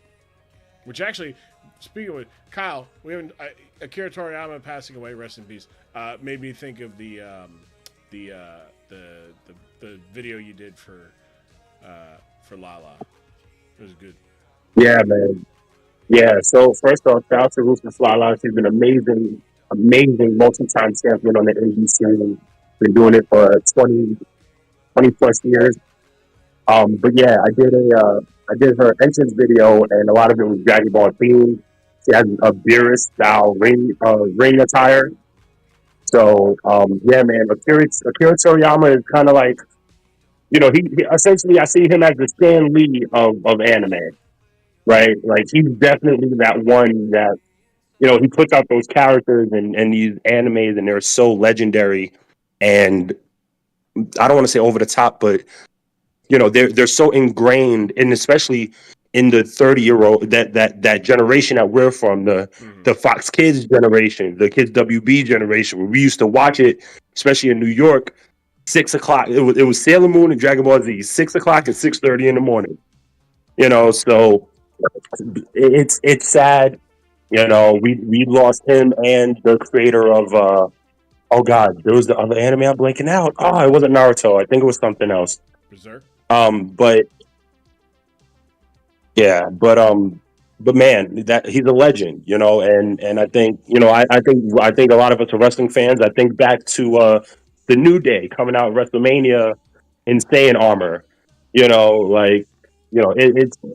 it's a sad moment, but look, as a fan, and I think I can speak for a lot of us when I say this, I think I'm just grateful for the memories that and his thought process and his artwork that has propelled us to some of the most amazing animes that we've seen to date, and just for teaching us about perseverance and that we should all aspire to be better fathers than Goku. That's right. That's right. That's Terrible. right. Well said, Kyle. Well said. Thank you, bud. Appreciate Thank it. you. We'll talk to you. We'll talk to you next week when you have your battle, and hope, and maybe you get the dub. Maybe that's the win. Spoken like a man in New York. Let's take a look here at our next matchup: Edina and the Sacramento Covers. But first, oh yes, I'm gonna say Goku's not to blame for being a bad father. I'm blaming that on Chi-Chi for making him have kids. He didn't ask for this life. And Chi-Chi bad judge of character. She said, "This guy who's obsessed with fighting, he's gonna make a great father." Bold Hey, it's literally every time he comes back from wherever, she's like, "Come on, we're gonna go make another baby." That is true. That is unfortunate of how her character in the later, because I love Chi-Chi in Dragon Ball. Like just the like I don't know. It just was, and even early Dragon Ball Z. She doesn't care what he does as long as they have money. I mean, that's true, right? Yeah. But knowing damn well he doesn't know what he's doing. Yeah, exactly. He doesn't know. She's taking advantage of that man. That man. For all we know, Saiyans could be aged differently. All right? Exactly. Yeah. Plus, he's an alien. I mean, yeah. There's a lot of nonsense She's going on. taking advantage of a young alien. It's weird. You think Goku uses No. I know. We know he doesn't. That man has had sex 3 times. All right. Pause. To clarify, Goku literally picked up Chi-Chi at the end of fucking Dragon Ball and said, "Yo, let's fucking go." All right? To be clear. Then, whenever he says, "Hey, can I go fight?" all she says is, "Hey, do we have money in the account?" No? Go fucking farm. Yes? Our rich fucking father-in-law gave us money? Go to the fucking other dimension for all I give a shit. I don't care. I got 2 kids. I got money. I got grandkids now. We're fucking good. This whole bad father thing because he wanted his kids to be able to fucking hold up their own. You motherfuckers, shut the fuck up. If you don't know, you don't know. Don't speak on things you don't fucking know. God fucking damn it. Might be bit of the year. John may have just stolen bit of the year from everyone. I'm sorry. It's only a little father. Little bit. Yeah, why are you so mad? Okay. Nah, that shit's Listen, I just suffered a recent loss, okay? I'm grieving. Thank you. Hey, you're talking to somebody who's 0-7. Trust me, I know. Jesus. Oh man. That was a good bit. That was good. All right. All right, well then. Let's take a preview. Fucking all Cassady was like, let's be honest. Hold on. That's great. That was great. Let's take a look at Edina. They've got Garchomp, Loaded Dice, or Earthquake, Swords Dance, Scale Shot, and Dragon Claw. A lot of Dragon move there. Probably would have liked to see like Iron Head or Poison Jab or Stone Edge instead of Dragon Claw. But other than that, good there. Max speed, max attack, good stuff. We got Leftovers Dondozo with Rest, Sleep Talk, Curse, and Liquidation. I don't think that's actually too bad. I mean, that wasn't a bit. That was real. Yeah, exactly. It was mostly a bit. That was mostly a bit. I know my buddy Johnner. I've seen him actually be angry, and he's not allowed angry. That's what's funny about it. All right, so let me look here because I think water is not a So about this set, Rest, Sleep Talk, Curse, Liquidation, great, except water is not a super good. Not going very good into Sacramento's team. But I like the idea. But also there's a lot of special attackers on the other side that could be a problem. Galarian, Articuno, Florges even. Most importantly, Belly Bolt can be doing a lot there because special defense is not there with this big fella. But yeah, I like Dondozo as an option here. Good bulk. Then we've got Zebstrika with Life Orb, Terra Water, Lightning Rod. We have Terra Blast, Volt Switch, Discharge, and Overheat. So a lot of special attack there. Again, not the better of the options for Zebstrika. You want to use more physical, but at the same time, it doesn't get a good fire move like Overheat. And then its best, physical attacking move is Supercell Slam, which if it goes into the Ting Lu, it's gonna take 50% health. So not bad, not good. I understand. I understand the reason. Then there's Goldengo with the Assault Vest, Dazzling Gleam, Make It Rain, Shadow Ball, and Thunderbolt. Max special attack, max HP. Not bad.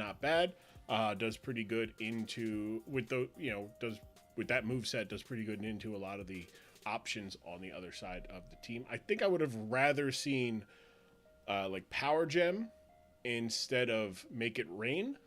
Make It Rain's really good, but the Florges kind of walls us even with Make It Rain, so a little tough.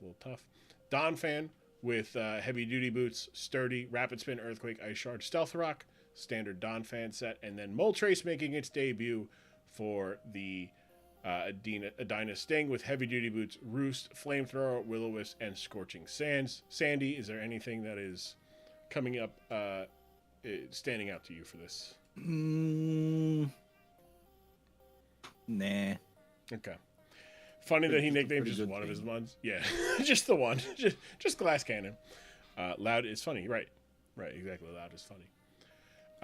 So taking a look at the coffins, we've got Kool-Aid Man, Gouging Fire, Choice Scarf, Stone Edge, Heat Crash, Earthquake, Dragon Claw, Max Attack, and 104 speed EVs will allow it to outspeed everything that they can face. Bomb Chewit, the Florges with Leftovers, max HP, invested the special defense, disgusting. Moonblast, Baton Pass, Sunny Day, and Wish. So it's here to do one thing, just kind of support the Kool-Aid Man and others.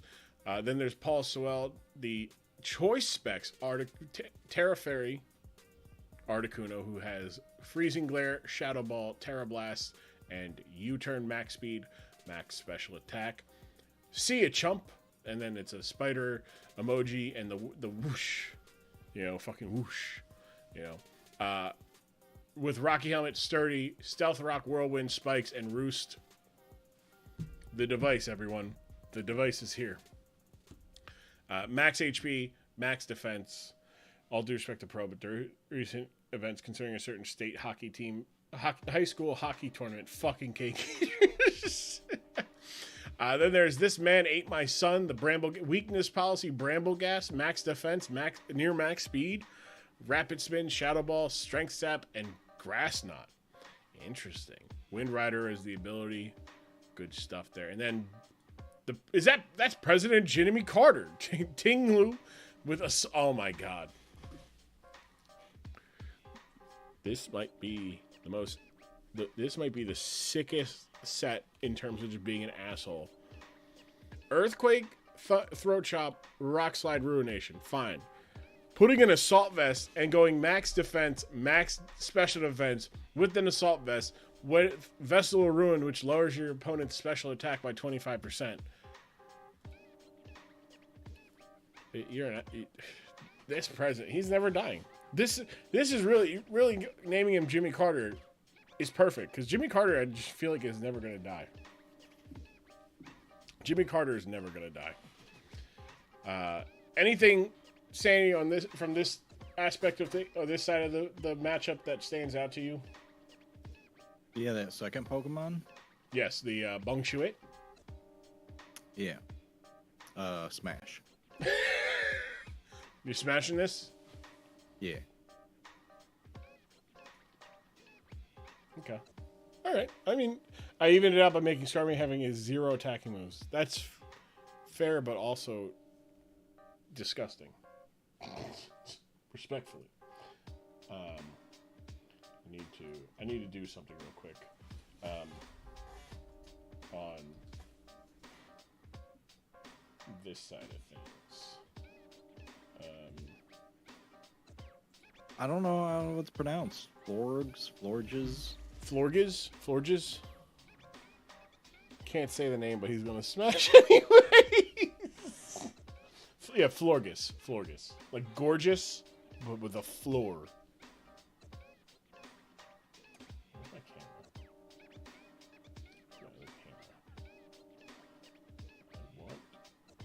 camera? Florges George. I want my. Where the General. Let me get my fucking video capture device. Thank you. I don't think Grum explained the nickname. Which one? Bung Shuit? It's from Overwatch. Life Weavers. Why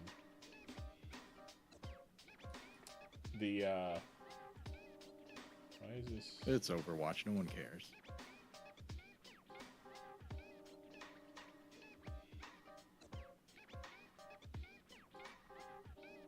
Oh wait, hold on. Oh, that's why. Oh wait, hold on, it's the wrong one. Man, I'm an idiot. Yeah, hold on, chat. I'm fixing something because I meant to do this before and then I didn't get around to doing it, and now I'm doing it now because I'm a schmuck. Right. Rename. This is supposed to be this. Thank you. I'm gonna do that. Perfect.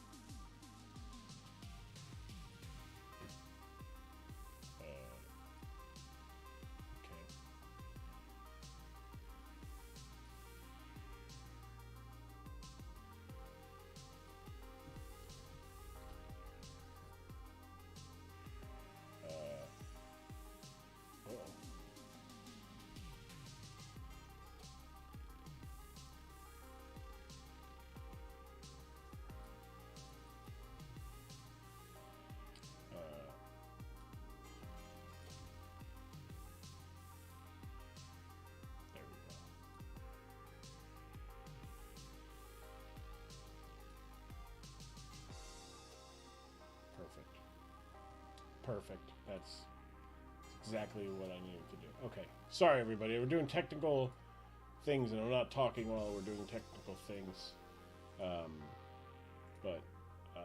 Yes. Okay. Because you gotta use that brain for thinking. I do. I do have to use it. I do have to use that brain for thinking, which is the worst part about thinking. Really, is that you got to think, and you got to use the brain for thinking. And then when you don't do it, is it? Let's see. It's the voice line for his ultimate, correct? Yes. I mean, everyone has a non-zero chance of dying.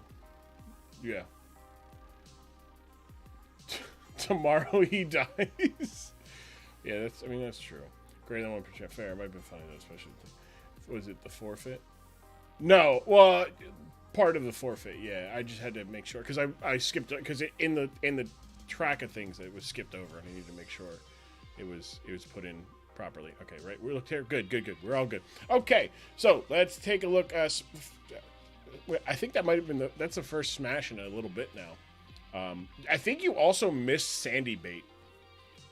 Somebody purposely brought a Pokemon, I think last week, with the idea for you to say Smash, and you were not here for it. I figured like that might happen. You know, it's okay. It's all right.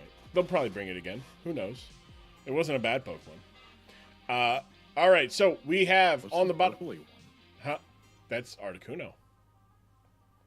Why is it purple though? Because it's Galarian Articuno. No. It's a different type of Pass. Articuno. We have on the top of your screen Sacramento, on the bottom the Edina Sting, as Zebstrika will go out first for Edina, and Paul Sewald, the Articuno, will lead for the Sacramento Coughings will lead, or will switch into Tingaloo to take an overheat that does minimum damage, as Zebstrika will take a Earthquake here. If they go to Goldengo on the obvious Earthquake, but instead it's a Ruination that does 50% no matter what. So great call to not go for the Earthquake, but the Earthquake might have been pretty good against get the kill there, as Throat Chop gets the kill instead. So that is the first knockout. President Jimmy Carter has killed a man. President Jimmy Carter has killed a man. Chat. They took a good hit. They're at 65%. Yeah, but they're tough to kill. They're tough to kill. They're gonna be tough to kill. Jimmy If Carter. they were tough to kill, they'd take like 10% damage. Look, they took 13, and then the other one was like 130 base special attack, maxed out, super effective damage, and it still only did like 20. So it's doing some pretty good stuff. Strength step there from the fucking man who ate the thing that ate his son. Florg just comes in on a flamethrower. Special defense very strong with this Pokemon. Sandy's Bay tanking, eating that flamethrower. The hot. Florgus gets burned though by the Moltres, so Moltres landing a status in its first game. Going to be able to chip away a little bit at that leftovers back. Thank you, Sandy. Right, exactly. Sandy, how does tell for the people at home who aren't in the chat, how does a Tingaloo throat chop? I mean, it's just depends how you want to define like a chop, but I mean it's you're hitting the throat. You know, whether you do a little back kick and side swipe it and do a chop. That's pretty good. Like, simple as that. As long as you're doing kind of like a chop action. Right. Well, really might need to chop away at that accuracy a little bit for the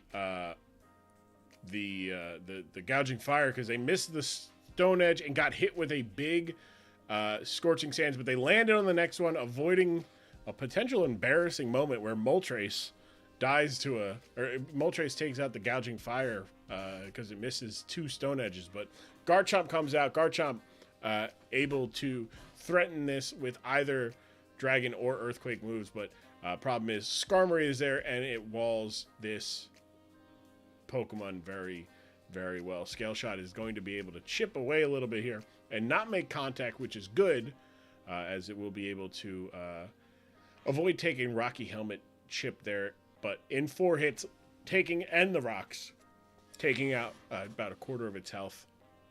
The Zebstrika comes out as spikes go up. But now we know we know the answer to this is President Jimmy Carter, and President Jimmy Carter comes out as the Vessel Ruin lowers the special attack of all surrounding Pokemon, including the Zebstrika, who tears into a water type and goes for the Terra Blast. Great call, gets a crit. Jimmy Carter. Please For those who don't know, Please. zebras are black with white stripes. Jimmy Carter. I have to pause the music.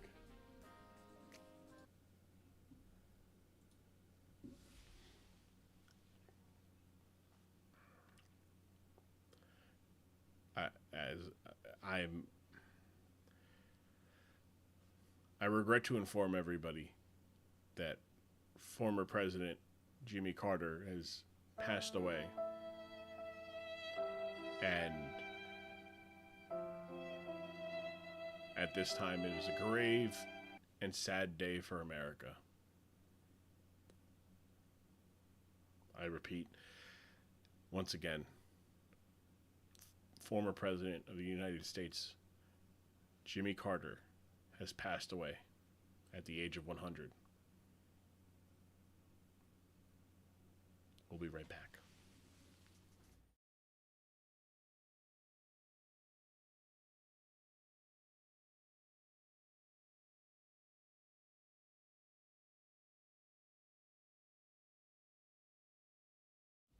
Let's get back to the game.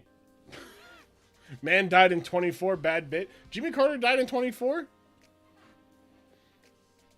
You mean like 24 the TV show or 24 the year? He hasn't died yet. He hasn't died yet. So Striker takes some chip, the recoil on the Terra Blast that takes out Ting Lu. He's alive for now. Barely.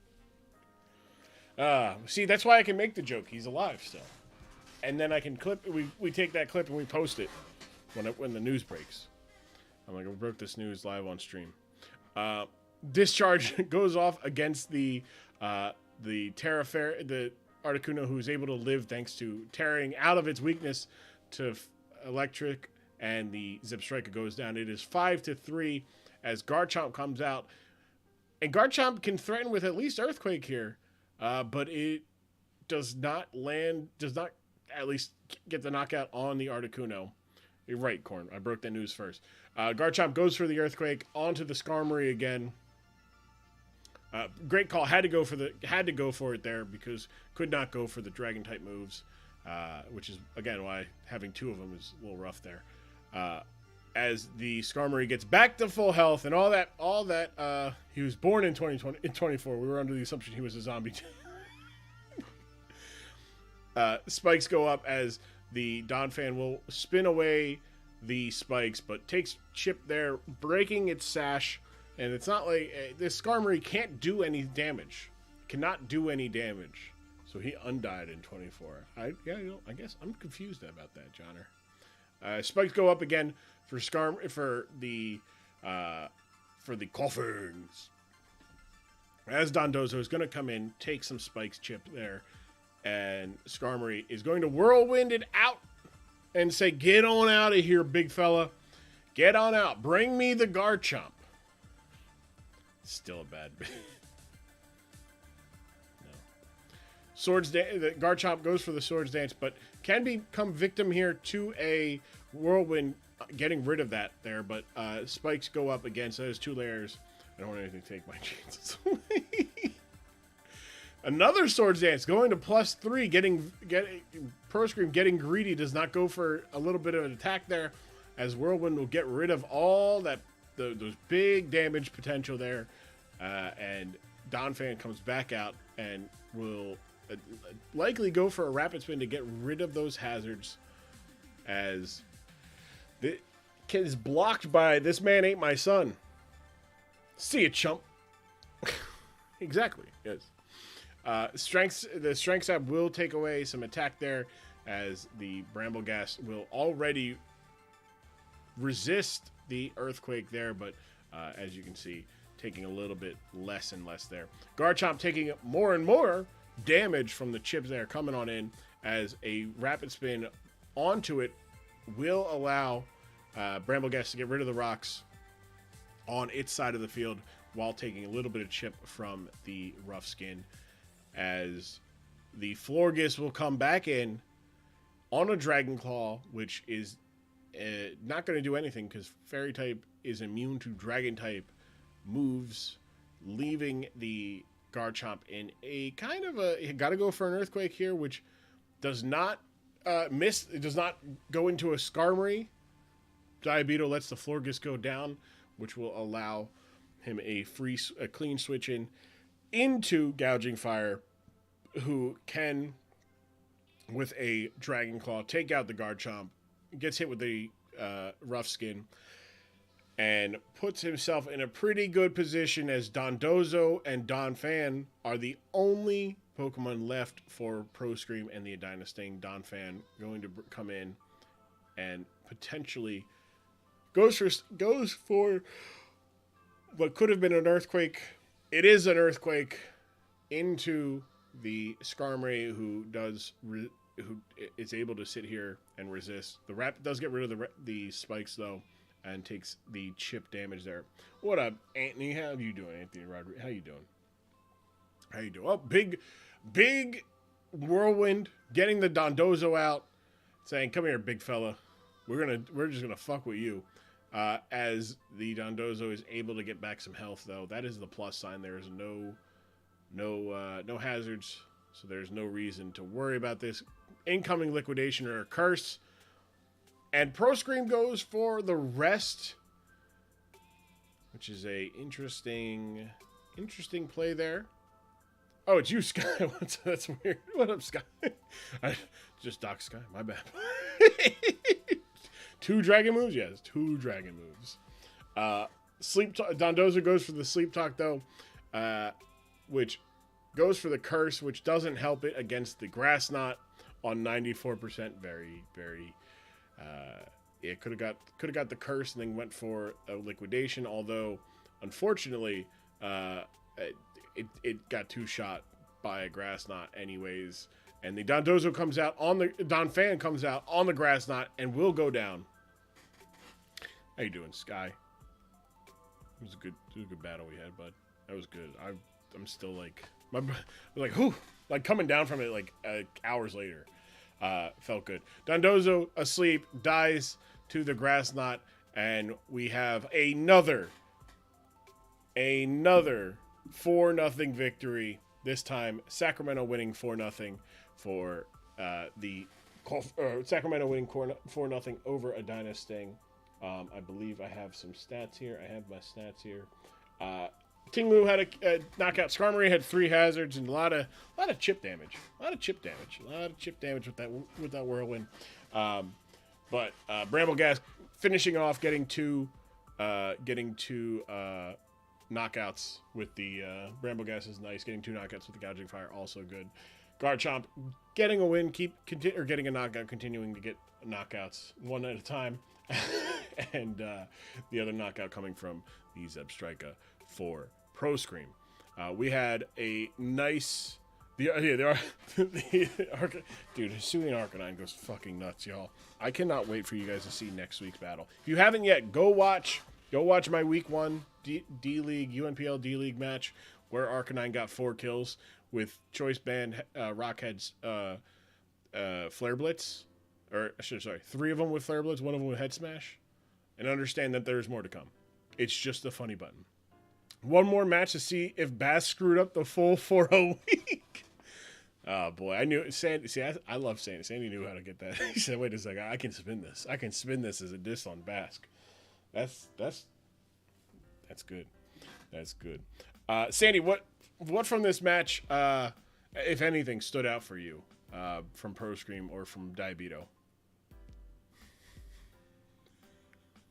I don't remember a whole lot other than the Skarmory or whatever, the little flying dude that just kept coming in and was like, psych. Fuck off. See a kid. See a jump.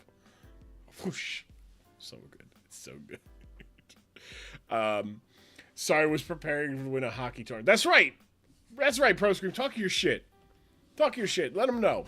We were very busy prepping to win a hockey tournament. That's right. Pro Scream. That's right. Give them business. Because I know Didact, that stings to Didact. That's the funny part. That is a shot for exactly one person. That's not an excuse. That is a shot. That is true or false. You were asked opinions and argued the opinions.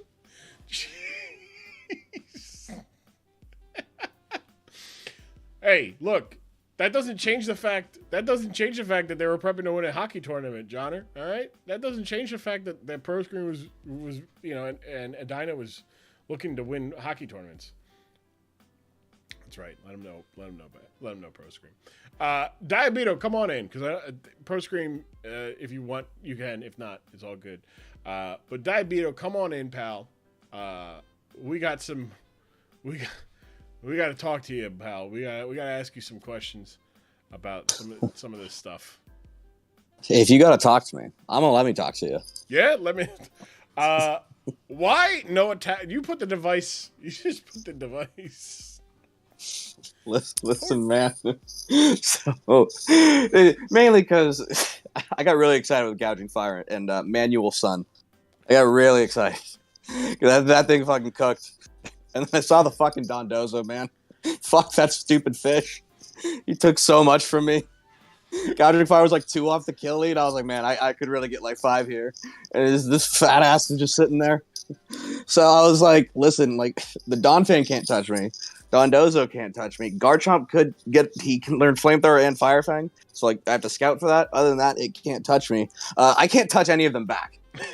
And they can there's some setup that can go on. So it's like, I come in, it's a free hazard, and then just get the fuck out of here, dude. I can't be, and like it cooked. Like it was there for one thing. That's all it could do. But like it really just locked down all his physical attackers. It really did. You killed Jimmy Carter. He killed Jimmy Carter. I want to be very clear. I supported him. I gave him his assault vest. Okay, he was supposed to be safe. Okay, out. I sent him out on his own, and they got him. They fucking got him. 100. He was a fucking child, Grum. You know what? Like, it just disgusts me. Pretty sure that's not how the Secret Service works. They don't just throw a vest and then push the president out. Listen, man, You got him, champ. Nah, hold on. In hindsight, when we were talking he's about a peacock. You gotta let him fly. When we were talking about it last week about how you were going to name it Jimmy Carter, really should have. It didn't hit me until just now. Should have just named them Secret Service Agent 1, Agent 2, Agent 3. Listen, That's some good. Next week they will all be named "Get Down, Mr. President." I like how Jimmy Carter actually died in the middle of that battle, right? Yeah, this whole thing, like, you just everything that's not supposed to die. Like, no, the floor just died. Skarmory doesn't have any attacking moves. Does not die. It might just be a lesson that pacifism is the way forward. That's it, right? That's it. Yeah. Sandy, do you have any questions for Diabito?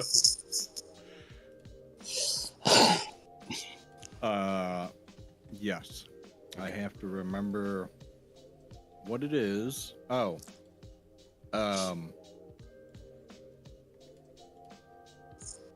Do you feel like you hit Pro Scream with the knuckle puck? Listen, man. I really wanted to cook with Gouging Fire. I got really mad about the Dondozo. Said, listen, so if you got to put him in the device, listen, I'll teach him a lesson. Just let it happen. Let me do what I want to do. Otherwise, it's not going to be very fun. Look, let Beto hit him with click the funny button, or else. Listen, man, he only needs a one dance. Like, just give me one turn. Shit. That's all I ask. Do you hear that? Like, Sandy, I'm sorry, Diabito. We're having an issue with security. I don't know if you can hear the guy. I don't know what's going on out there. I apologize. He's with the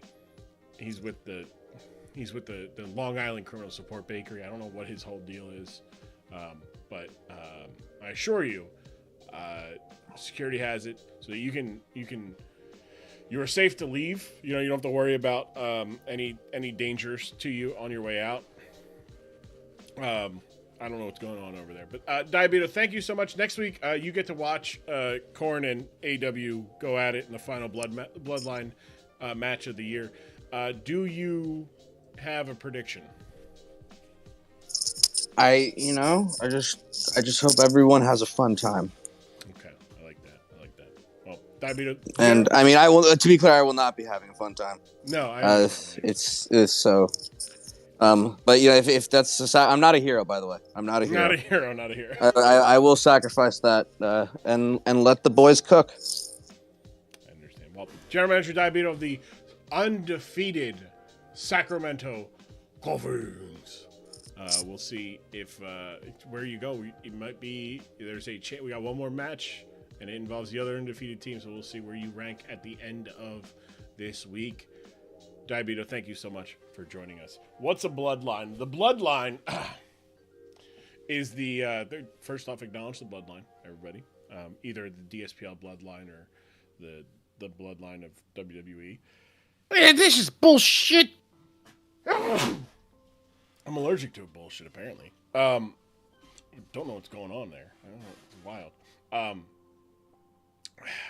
But yeah, bloodline is Korn, it is Diabeto, it is AW. They are the bloodline of the DSPL because AW is the reigning champion, and one of them, Diabeto and Korn, are the Usos to his Roman Reigns. So there's a bloodline contingency, there's an anti-bloodline contingency. It features people like Governor Ventura is like somewhere in the middle. Harold Pestard and the Long Island Criminal Support Bakery Ducklets are anti-bloodline. They call it Beetlejuicing. Governor Ventura, it's good to see you, pal. Hey, how's it going? It's good to see you. Well, actually, so we don't get to talk to Didac this week because the match was postponed. So we do get to talk to you. I wanted to talk to you real quick about something you're working on for the postseason. For the other half of the league, half the league makes the playoffs. And then Yeah, the losers tournament. I believe we had a different name for it. Let's see if I have my notes here. Sometimes Get out you of win here, some, sometimes you Cake Eater. lose some. We're gonna go win a state hockey tournament. It's fine. That's right. All right. The Governor's Royale, I believe, is what is being called tentatively Governor Ventura, and Right, yeah. The Governor's Royale, unfortunately, this league isn't big enough that we implement anything like they have over in Europe, where they get relegated at the end of the season. But this will be a good way to find out who the biggest loser is, by which I mean the best one that didn't make it to the playoffs, I guess. Yeah, so the plan is currently there is a week in between the end of the regular season and the start of the playoffs because it is WrestleMania week, and I, the commissioner of the league, I will be way too busy doing WrestleMania stuff, like attending things, to put together anything. And you didn't invite me? I invited everybody. In fact, people are invited, I think, on Sunday. I'm tentatively scheduled. I don't think I'm going to be going live on Sunday. I think I'm going to watch from home with the community. But Saturday, I think I will go.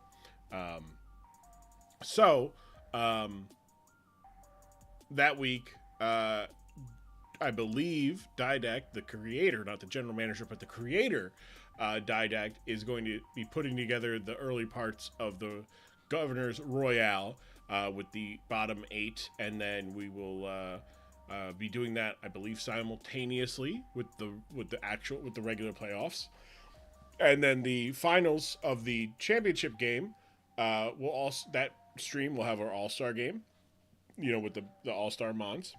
And then we'll have the Governor's Royale final to crown the winner, the first ever Governor's Royale winner.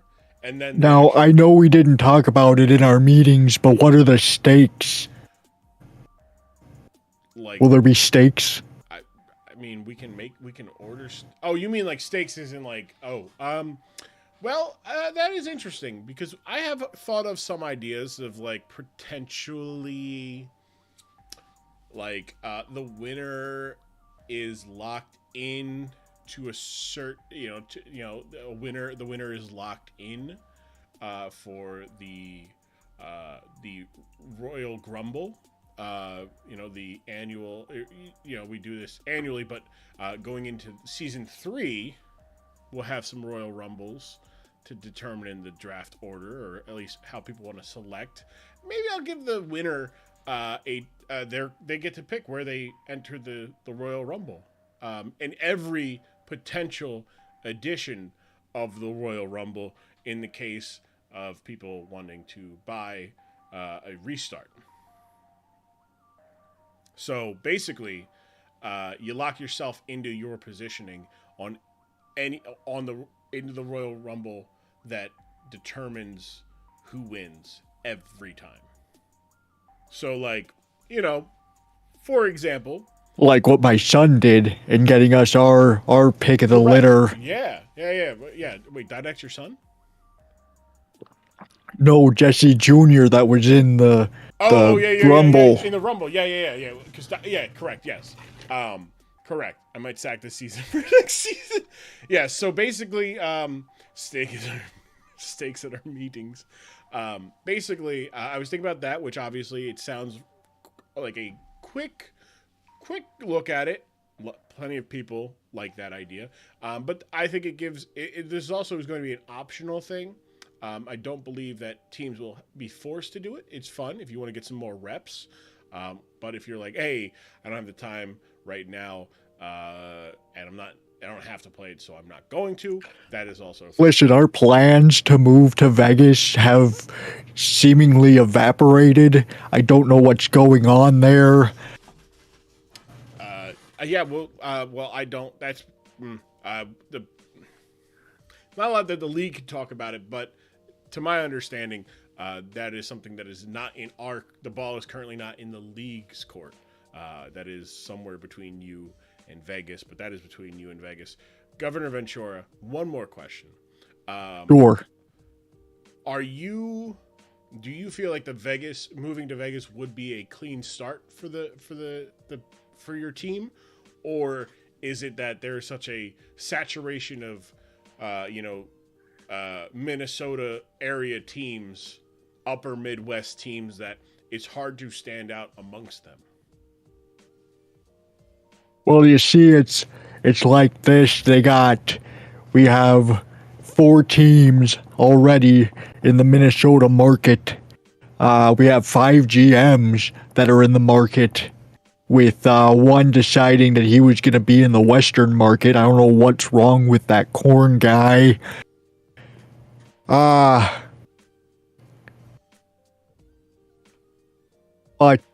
Vegas has been into buying a lot of new sports teams recently. They've recently acquired the city of Oakland. The whole city? Vegas bought the city of us? I thought they just bought the base. They bought the city of Oakland. I don't know what to tell you. They just wanted to put a giant casino across the bay from San Francisco. Good lord.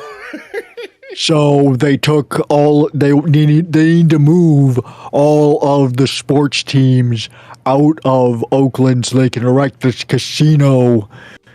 The next one is going to be the Golden State Warriors. I don't know what's going on with them. Man,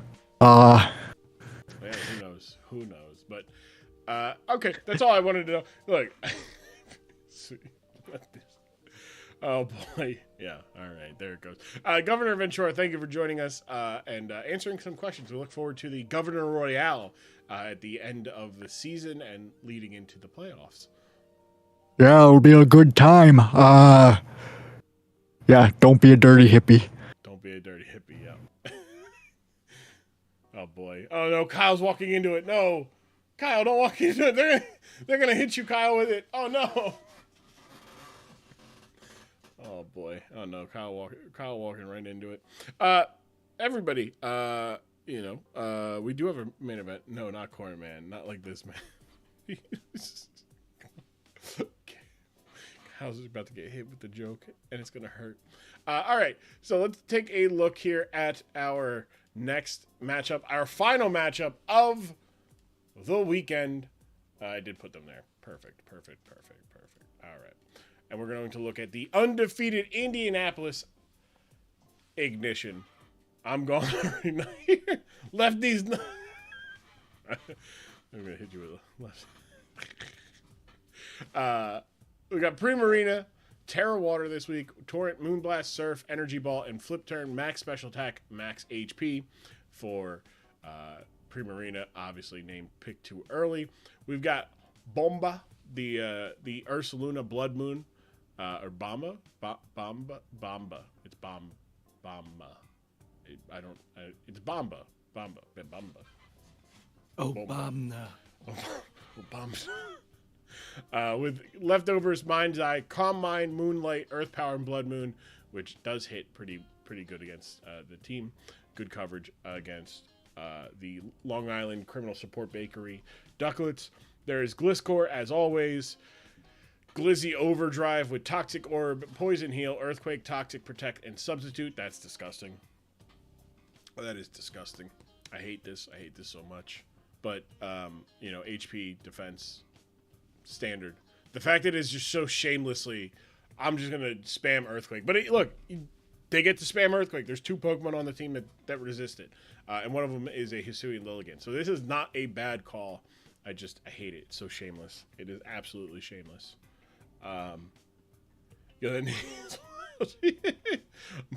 Minnesota Bombers. Then there is Sweep the Volcarona with leftovers, Flame Body, Quiver Dance, Fiery Dance, Bug Buzz, and Giga Drain. I was gonna say Giga Drain, Gwigwood, Gwig. I don't know.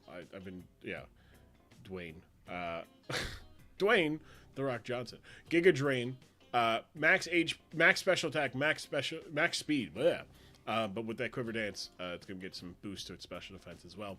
Then there is him, the Weavile, Focus Sash, Swords Dance, Knockoff, Ice Shard, and Ice Spinner. Max Speed, Max Attack, which is, Weavile with Ice Shard is going to be a Swords Dance, and Ice Shard combo does kill a Dragapult. And then, big stall itself, the Blissey, Max HP, Max Special Defense. Would have been more disgusting to see an AV here. But Calm Mind, Shadow Ball, Seismic Toss, and Soft Boil. So there is the Indianapolis Ignition. Sandy, anything standing out to you from Kuhn's team this week? I'm wondering if him is a Powerpuff Girls reference, or if it's like a my pronouns are he, because I'll never be him. I think it's more closer later. Like the Weavile's pronouns is him. That's all. He is him. But it also could be a Powerpuff Girls reference.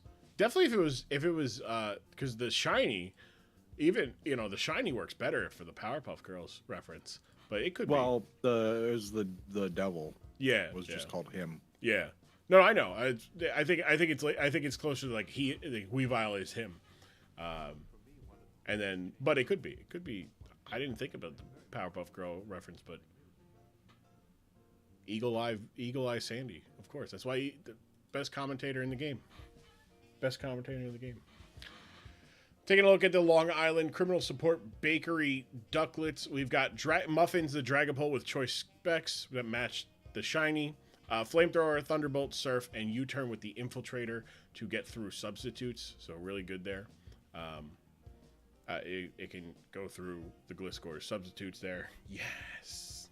Not max speed, but 385 speed will let it outspeed. 350 degrees, baby. No, it's 385, not 350. What the?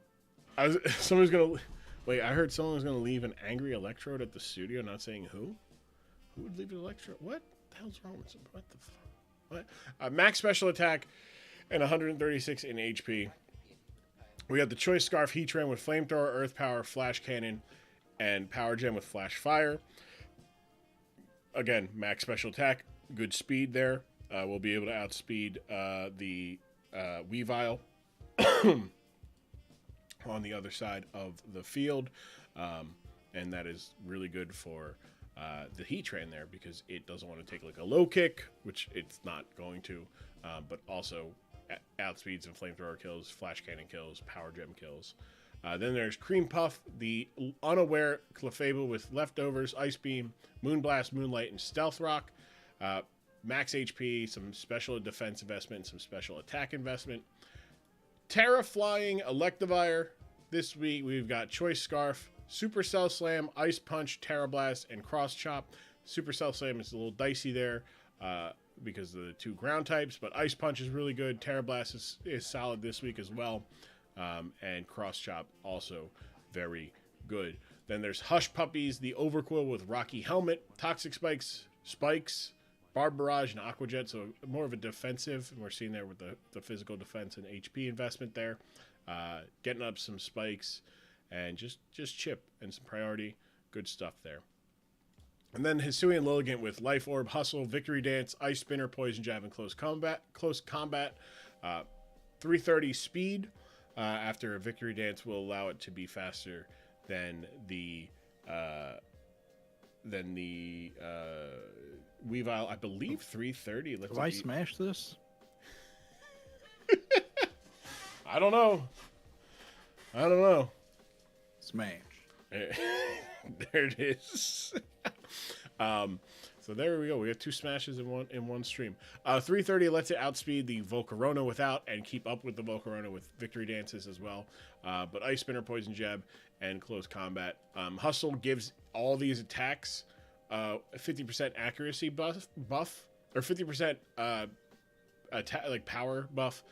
But the accuracy or its attack, I should say, is 50% higher, like a choice band. But its accuracy is 20% worse. So moves like Close Combat are going to be 80%. Like these are all 80% accurate moves. So Sandy, other than smashing the Lilligant, who's standing out for you on the Ducklets? I'm just realizing Cornbread looks like Juggernaut. A little bit. Yeah, just needs a. Now, if we do shiny, because I think he just turns to darker. I thought it was more of a brown, but he doesn't. It's more just darker yellow. Yeah, but like the shape. Yeah, the shape definitely is there with the helmet. Yeah, it's good stuff there. All right, let's see. Let's do it. Let's see our main event of the evening. On the bottom of your screen is the Indianapolis Ignition. On the top of your screen is the Long Island Ducklets. Each leading with their fairy types this week, as Clefable does get the Stealth Rock up, and there is no way of getting rid of them if you are the Ignition. And they'll take that Moonblast, no problem, because the Moonlight allows them to get back over Surf. Not doing too much, not going to be able to do much more. So they are speed tied, though, as the Moon gets the Moonblast, and they're going to trade the Moonblast there. So if another speed tie, if not, the Clefable should live there. Goes for the flip turn to bring in the Volcarona, who does not have boots, and Jesus, taking the health there, very not great. But Clefable doesn't care because Clefable has Unaware. But Clefable is going to swap out to the the Heatran as Volcarona goes for Quiver Dance to get its stats up. But getting stats up again against a Pokemon that kind of walls it. Flamethrower doing 27%, but not going to be doing enough to this Volcarona, who switches in, or Muffins comes in for Heatran as another Quiver Dance goes up. Now at +3, a dangerous Pokemon is being very dangerous. Giga Drain doing 50%. That's a resisted Giga Drain, by the way. Surf not doing nearly as much, and roughly about where it started the turn at 49% after it all. Fiery Dance into the Flash Fire. It's boosting its fire type moves, so Flamethrower can do more again. Bug Buzz, though, doing about 30%, but Power Gem is going to do 45%, and that's going to be a win for the Heatran here. As Bug Buzz is only going to take it down to about 40% after it, but Heatran able to get the sweep out of there, as Ursaluna Blood Moon is going to come out and take a Power Gem for about 17. That's not terribly strong, but Calm Mind is going to That is it. It's letting the setup fodder. Go ahead and hit me, says Kuhn. Go ahead and hit me. I'm going to just get set up here. There's not much you can do. At +2, this is a dangerous Pokemon. There is not much can do to resist the earthquakes.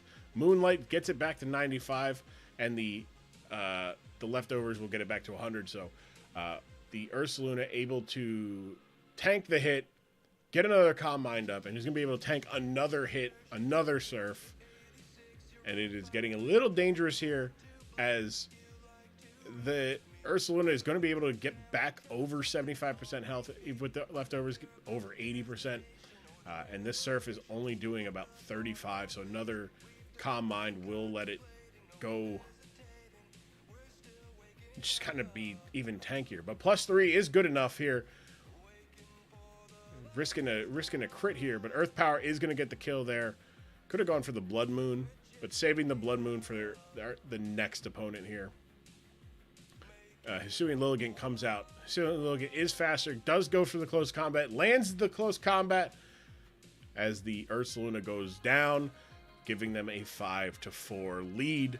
Weavile comes in, and Weavile able to scare off the Lilligant, going into an Ice Spinner into the Heatran. Heatran, though, not fearing that at all, goes for a Flash Cannon. Correctly, just going for Flash Cannon because it was probably the best call there. Lands a crit followed by another regular hit onto the Primarina before Primarina takes it out. It is 4-4 with Primarina in a little bit of a low thing there. Locking in, the Ice Punch does get the kill on Primarina, as Cornbread is going to be able to go for another Ice Punch. Terra's into a Flying type, but there is a Protect there from the Gliscor, and the Gliscor is going to now be Toxic, which means it's going to be getting health over and over again. But the Glizzy gets a Toxic on Cornbread, and that is going to be trading health in a good protection, good way for the Gliscor. Gliscor goes for a Protect, does not need to go for the Protect, does get back over to 50% health, will go for a Protect to scout out the Lilligant as well. Lilligant goes for Ice Spinner, and the protection does not matter, as the heal is in pretty good spot there, but swapping out will reset the amount of heal tick, but Lilligant misses the Ice Spinner and swaps out to Overqwil, who will intimidate the Weavile, and who will take a little bit of chip damage there from the Rocky Helmet, as Hush Puppies is going to be able to potentially stack some more hazards here.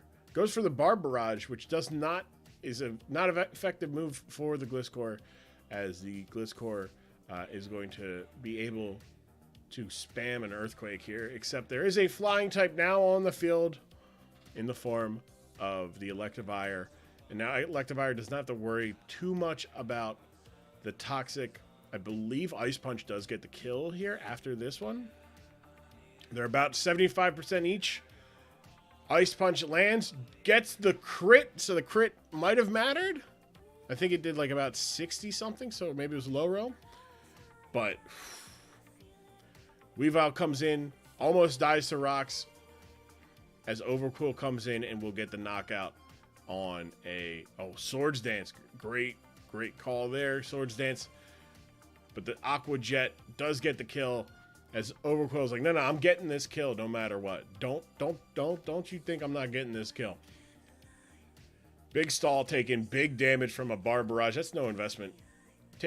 Going for the Seismic Toss, and unfortunately will get knocked out here by the Barb Barrage, giving a 4-0 victory for the Long Island Criminal Support Bakery Ducklets. What a mouthful. What a mouthful. But what a game. Undefeated no more. Correct. There is one undefeated left, and it is the Sacramento Coffins. This was a great week. It was. A lot of 4-0 victories. A lot of fun matches. Long Island takes the win. Big performance by Electivire. Big performance by Overqwil. Those rocks, huge. Getting those rocks up. So you're telling me Bask fucked it? I am.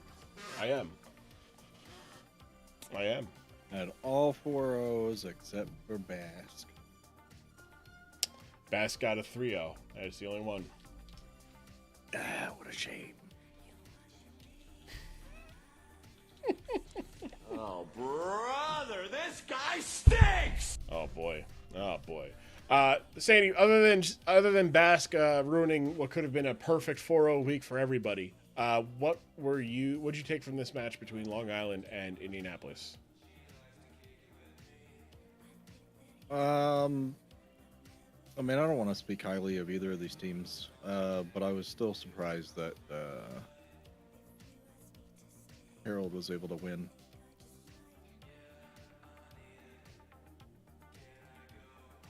Harold not only won, but like it felt like he was in control from like turn 2. You know, like I just being like fine, playing the game like, oh, I'm fine. I'll trade these damage with you. I'll trade chip on your Pokemon that cannot get health back. You know, you can't do anything about these rocks. The Fable has served its purpose. You know, and then the Unaware comes out and it's like, I'll go to my other Pokemon who can deal with this. Like, I don't need to, you know, I can sit here and not worry about this, but at the same time, I got something a little bit better for it, you know. Let's get Harold Pestered in here, as Kuhn is not here for the interview. Harold Pestered of the Long Island Criminal Support Bakery Ducklets, welcome, congrats on continuing the tradition, kind of the Long Island Ducklets of taking out the top team on the on the standings. It's kind of a running thing for them.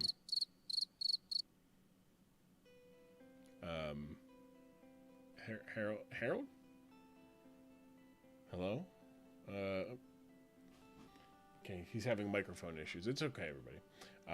But yeah, what a hell of a battle there by Harold Pestered. Good team, brought a good team. Kuhn brought roughly the same Pokemon that he always brings, and you know, Ice kind of goes through that. Fighting kind of goes through that. You know, Primarina gets tasked with holding on to both those. Like, hey, can you resist Fighting and Ice for us? Cool, thanks. Everyone else is going to get cooked by that, which puts a lot of stress on that one Pokemon. I don't know what's going on with his microphone, Sandy. I don't know what's going on with his microphone. Not sure. Yeah. Normally we're very good. It must be a him thing, because our side of things, we're good. We're good here in the league. We are very good in the league. That's arguable. No. I mean, you can argue it. You're going to lose that argument, though. All right? You're going to lose that argument. We're top tier here. Never lost an argument in my life. Same. Haven't yet. Won't. And if I do, I'm not going to admit to it. All right, so this should be good there. Well, while Harold gets everything in order, we're gonna let's take a look at the standings for the league here. Sacramento reigns atop by themselves, 7-0, 18 differential, 7-game winning streak, which I believe is encroaching the all-time record set by the Bangers last season. I believe they won 8 straight into the which includes the playoffs, which is really good Arizona in second stays basically. Arizona jumps to second thanks to Indianapolis having a worse differential. Arizona at 22, Indianapolis at 19. Long Island jumping into the top 4 there with 15, which is 3 times as much as Minnesota with 5 has. Long Island also on a pretty big win streak there, 5 in a row. Really good stuff. Haven't lost since week 2. Minnesota is going to be 5th there, a little bit behind, but they're still within striking distance of the top 4 for sure. Delaware, Montana, and British rounding out the rest of your top 8, as Delaware Even though Delaware lost to Montana, Delaware beat British. There's a fourth team at 4-3, which is Twin City, which means there's the head-to-head does not come into effect here, and it is just differential, as the Delaware has the highest differential, Montana and British follow. Twin City with an even differential at 4-3, but still pretty decent strength of opponent there. Edina at 3-4 with -9.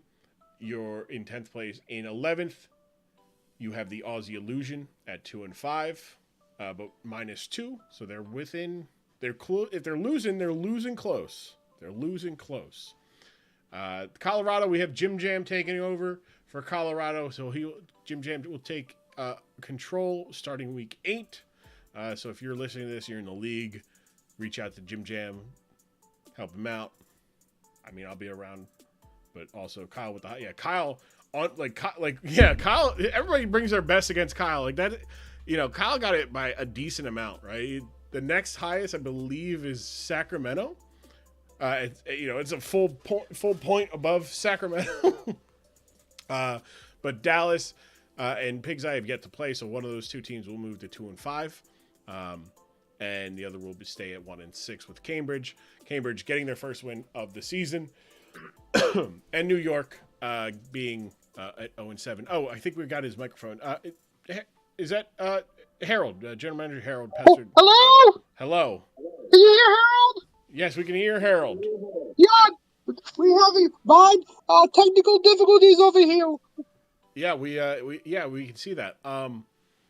Do you congrats on your win? You defeated the undefeated team. He was undefeated? Yes, yeah, he was undefeated. He was 6-0. Oh my goodness, that's oof. Only Harold could beat that team and no one else could. That's not looking good. Currently, that is true.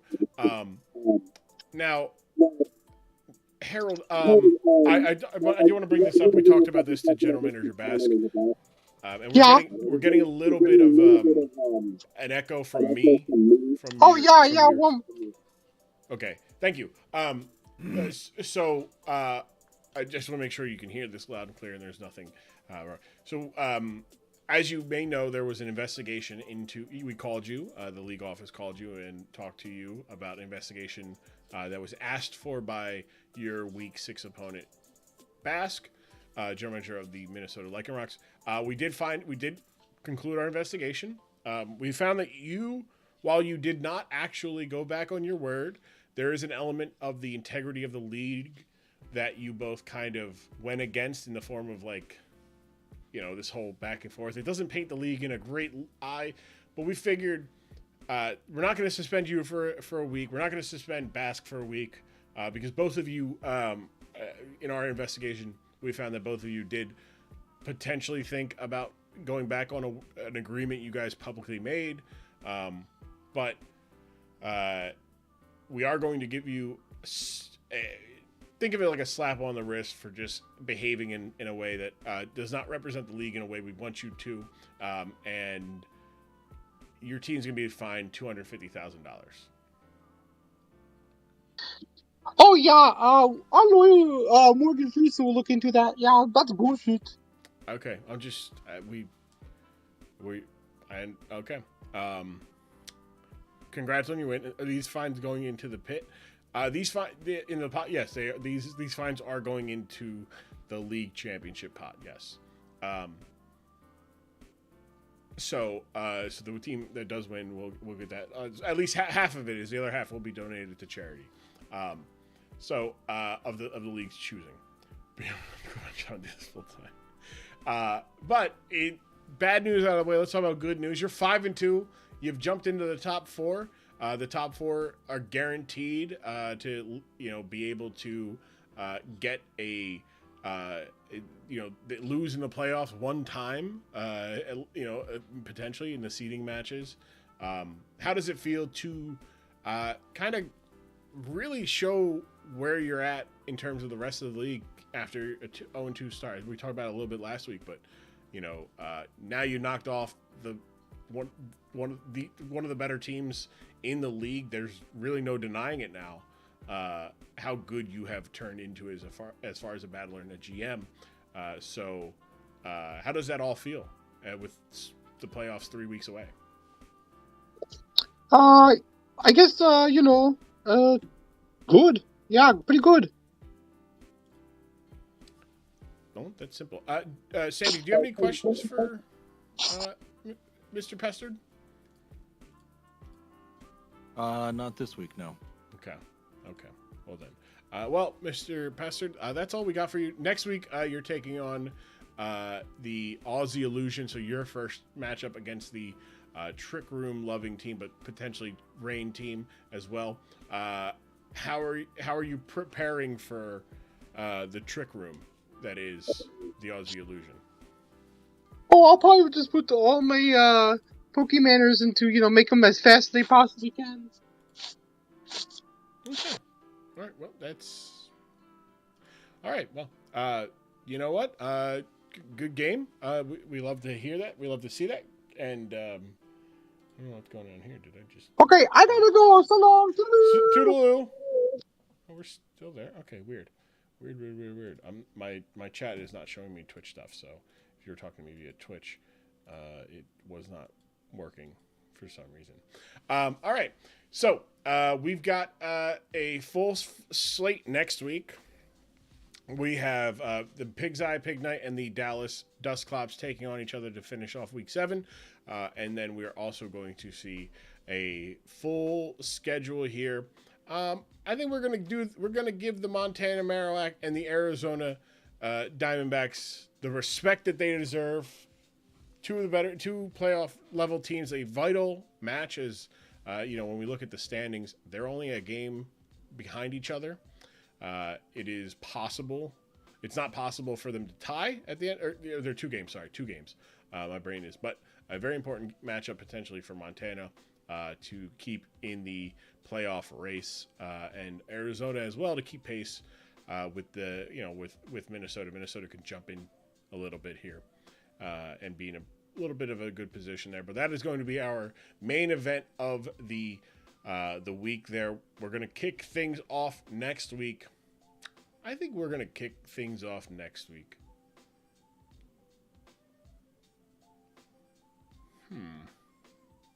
I want to see. Let's kick things off with Minnesota and Dallas. Let's kick things off with Minnesota and Dallas going into next week. So we're going to kick things off Minnesota and Dallas. Then it's going to be Twin City and British. Then following that will be New York, Indianapolis. Following that will be Long Island, Aussie. Following that, Colorado, Edina. Following that, Delaware and Cambridge. And then in our semi-main, we're going to have Sacramento and the Pig's Eye Pig Night. And in our main event, our premium matchup of the week, Arizona and Montana. That'll be our week 8 schedule here. Voices in here. Right. Let's do stats. Let's take a look here at stats. Your leaders in the clubhouse. Welcome Blaziken to the double-digit club. 13 kills for Heatran to take the lead. Ursulin and Blaziken and Gouging Fire each with 12. We've got Baxcalibur with 9, Ursulin of Blood Moon with 8, Overquill with 8, Venusaur with 8 as well. Arizona having Annihilate and Chi-Yu with 7, Lycanroc, Dusk, Great Tusk with 7, Jolteon, Delaware, or Jolteon, Jirachi, Corviknight, Iron Valiant, Ting-Lu, and Iron Boulder all rounding out with 7 as well. Statuses. Let's see what we got here. Clodsire still up there with 8. Overquill with 6. Among Us should actually have 7. You put the thing there, so that should be 7. Hatterene with 5. So actually, Among Us is in second place. Hatterene with 5. Heatran, Driftbloom, Toxapex, and then that's it. Nothing really changed there. Hazards. Overcool still with 6. Skarmory with 6. Clodsire with 5. Samurott with 5. Jumping up there. Good stuff there. And then we got, I believe we actually got our first, or our Ninetales with another field assist on the Blaziken. Actually, was it the Blaziken? No, that actually no, because it had focus sash. So I was living that no matter what. So yeah, no, you're right. My math was wrong. So Ninetales still only has one. But let's see. We've got ourselves a nice little week here. Already, I believe. I think we were talking about this last week. Only like 6 Pokemon had double digit knockouts last year, and Ursaluna's one of them. But yeah, Heatran, Gouging Fire, and Blaziken double digits already. Baxcalibur, we got about. There's potential for about another, 13 Pokemon next week to join the double digit club, and we might get our first ever 20 knockout Pokemon this year. We'll see. Gouging Fire is doing pretty good. Ursaluna. It's gonna be close. We got 3 weeks left. But look, when you're averaging, 2 to 3 knockouts a game, it's possible. You just need one. Look, Blaziken had 5 in 1 week. Heatran gets a 5 in 1 week. Whew. So we'll see there. But that's it. That'll be it for this week. Sandy, before we go, do you have anything you would like to say to the fans and the listeners? Thanks for watching. Don't forget to like and subscribe. Simple as that. Don't forget to like and subscribe. Thank you all for hanging out. I appreciate you guys from the top, the bottom, the side, the corners, the back, the front, the inside of my heart. I love you all. And if no one has said it to you today, allow me to be the first one to say it. I love you. I think I said it at the start of the stream. If not, bad job by me. It's bad, not even know my intro. Between now and next time I see you, which will be next week, next Sunday, tentatively planning next Sunday. Be good to yourselves. Be nice to people around you. Do something kind for a stranger. It's easy and as simple, as, I don't know, giving them space at the grocery store, holding a door open for them, coughing into your sleeve, wearing a mask in public. Some of y'all have bad breath. Brush your teeth. That could be a kind thing you can do for strangers. But yeah, remember, speaking of hygiene, wash your hands, wash your ass, wash your calves. Don't be Basque and Empire, and let the water run down them. Actually get down there, scrub them. And remember, it's not enough to just be tolerant. You must be anti-intolerance. That's anti-racism, anti-homophobia, anti-transphobia, anti-bigotry in all forms, which includes it includes being anti-genocide. Free Palestine, free the Congo. It's ridiculous. I love you all so much. Be loud about your love for one another. Be loud for the love for those around you, and speak loudly for those who need your voice to be heard loudly. I love you guys. Until then, mwah, stay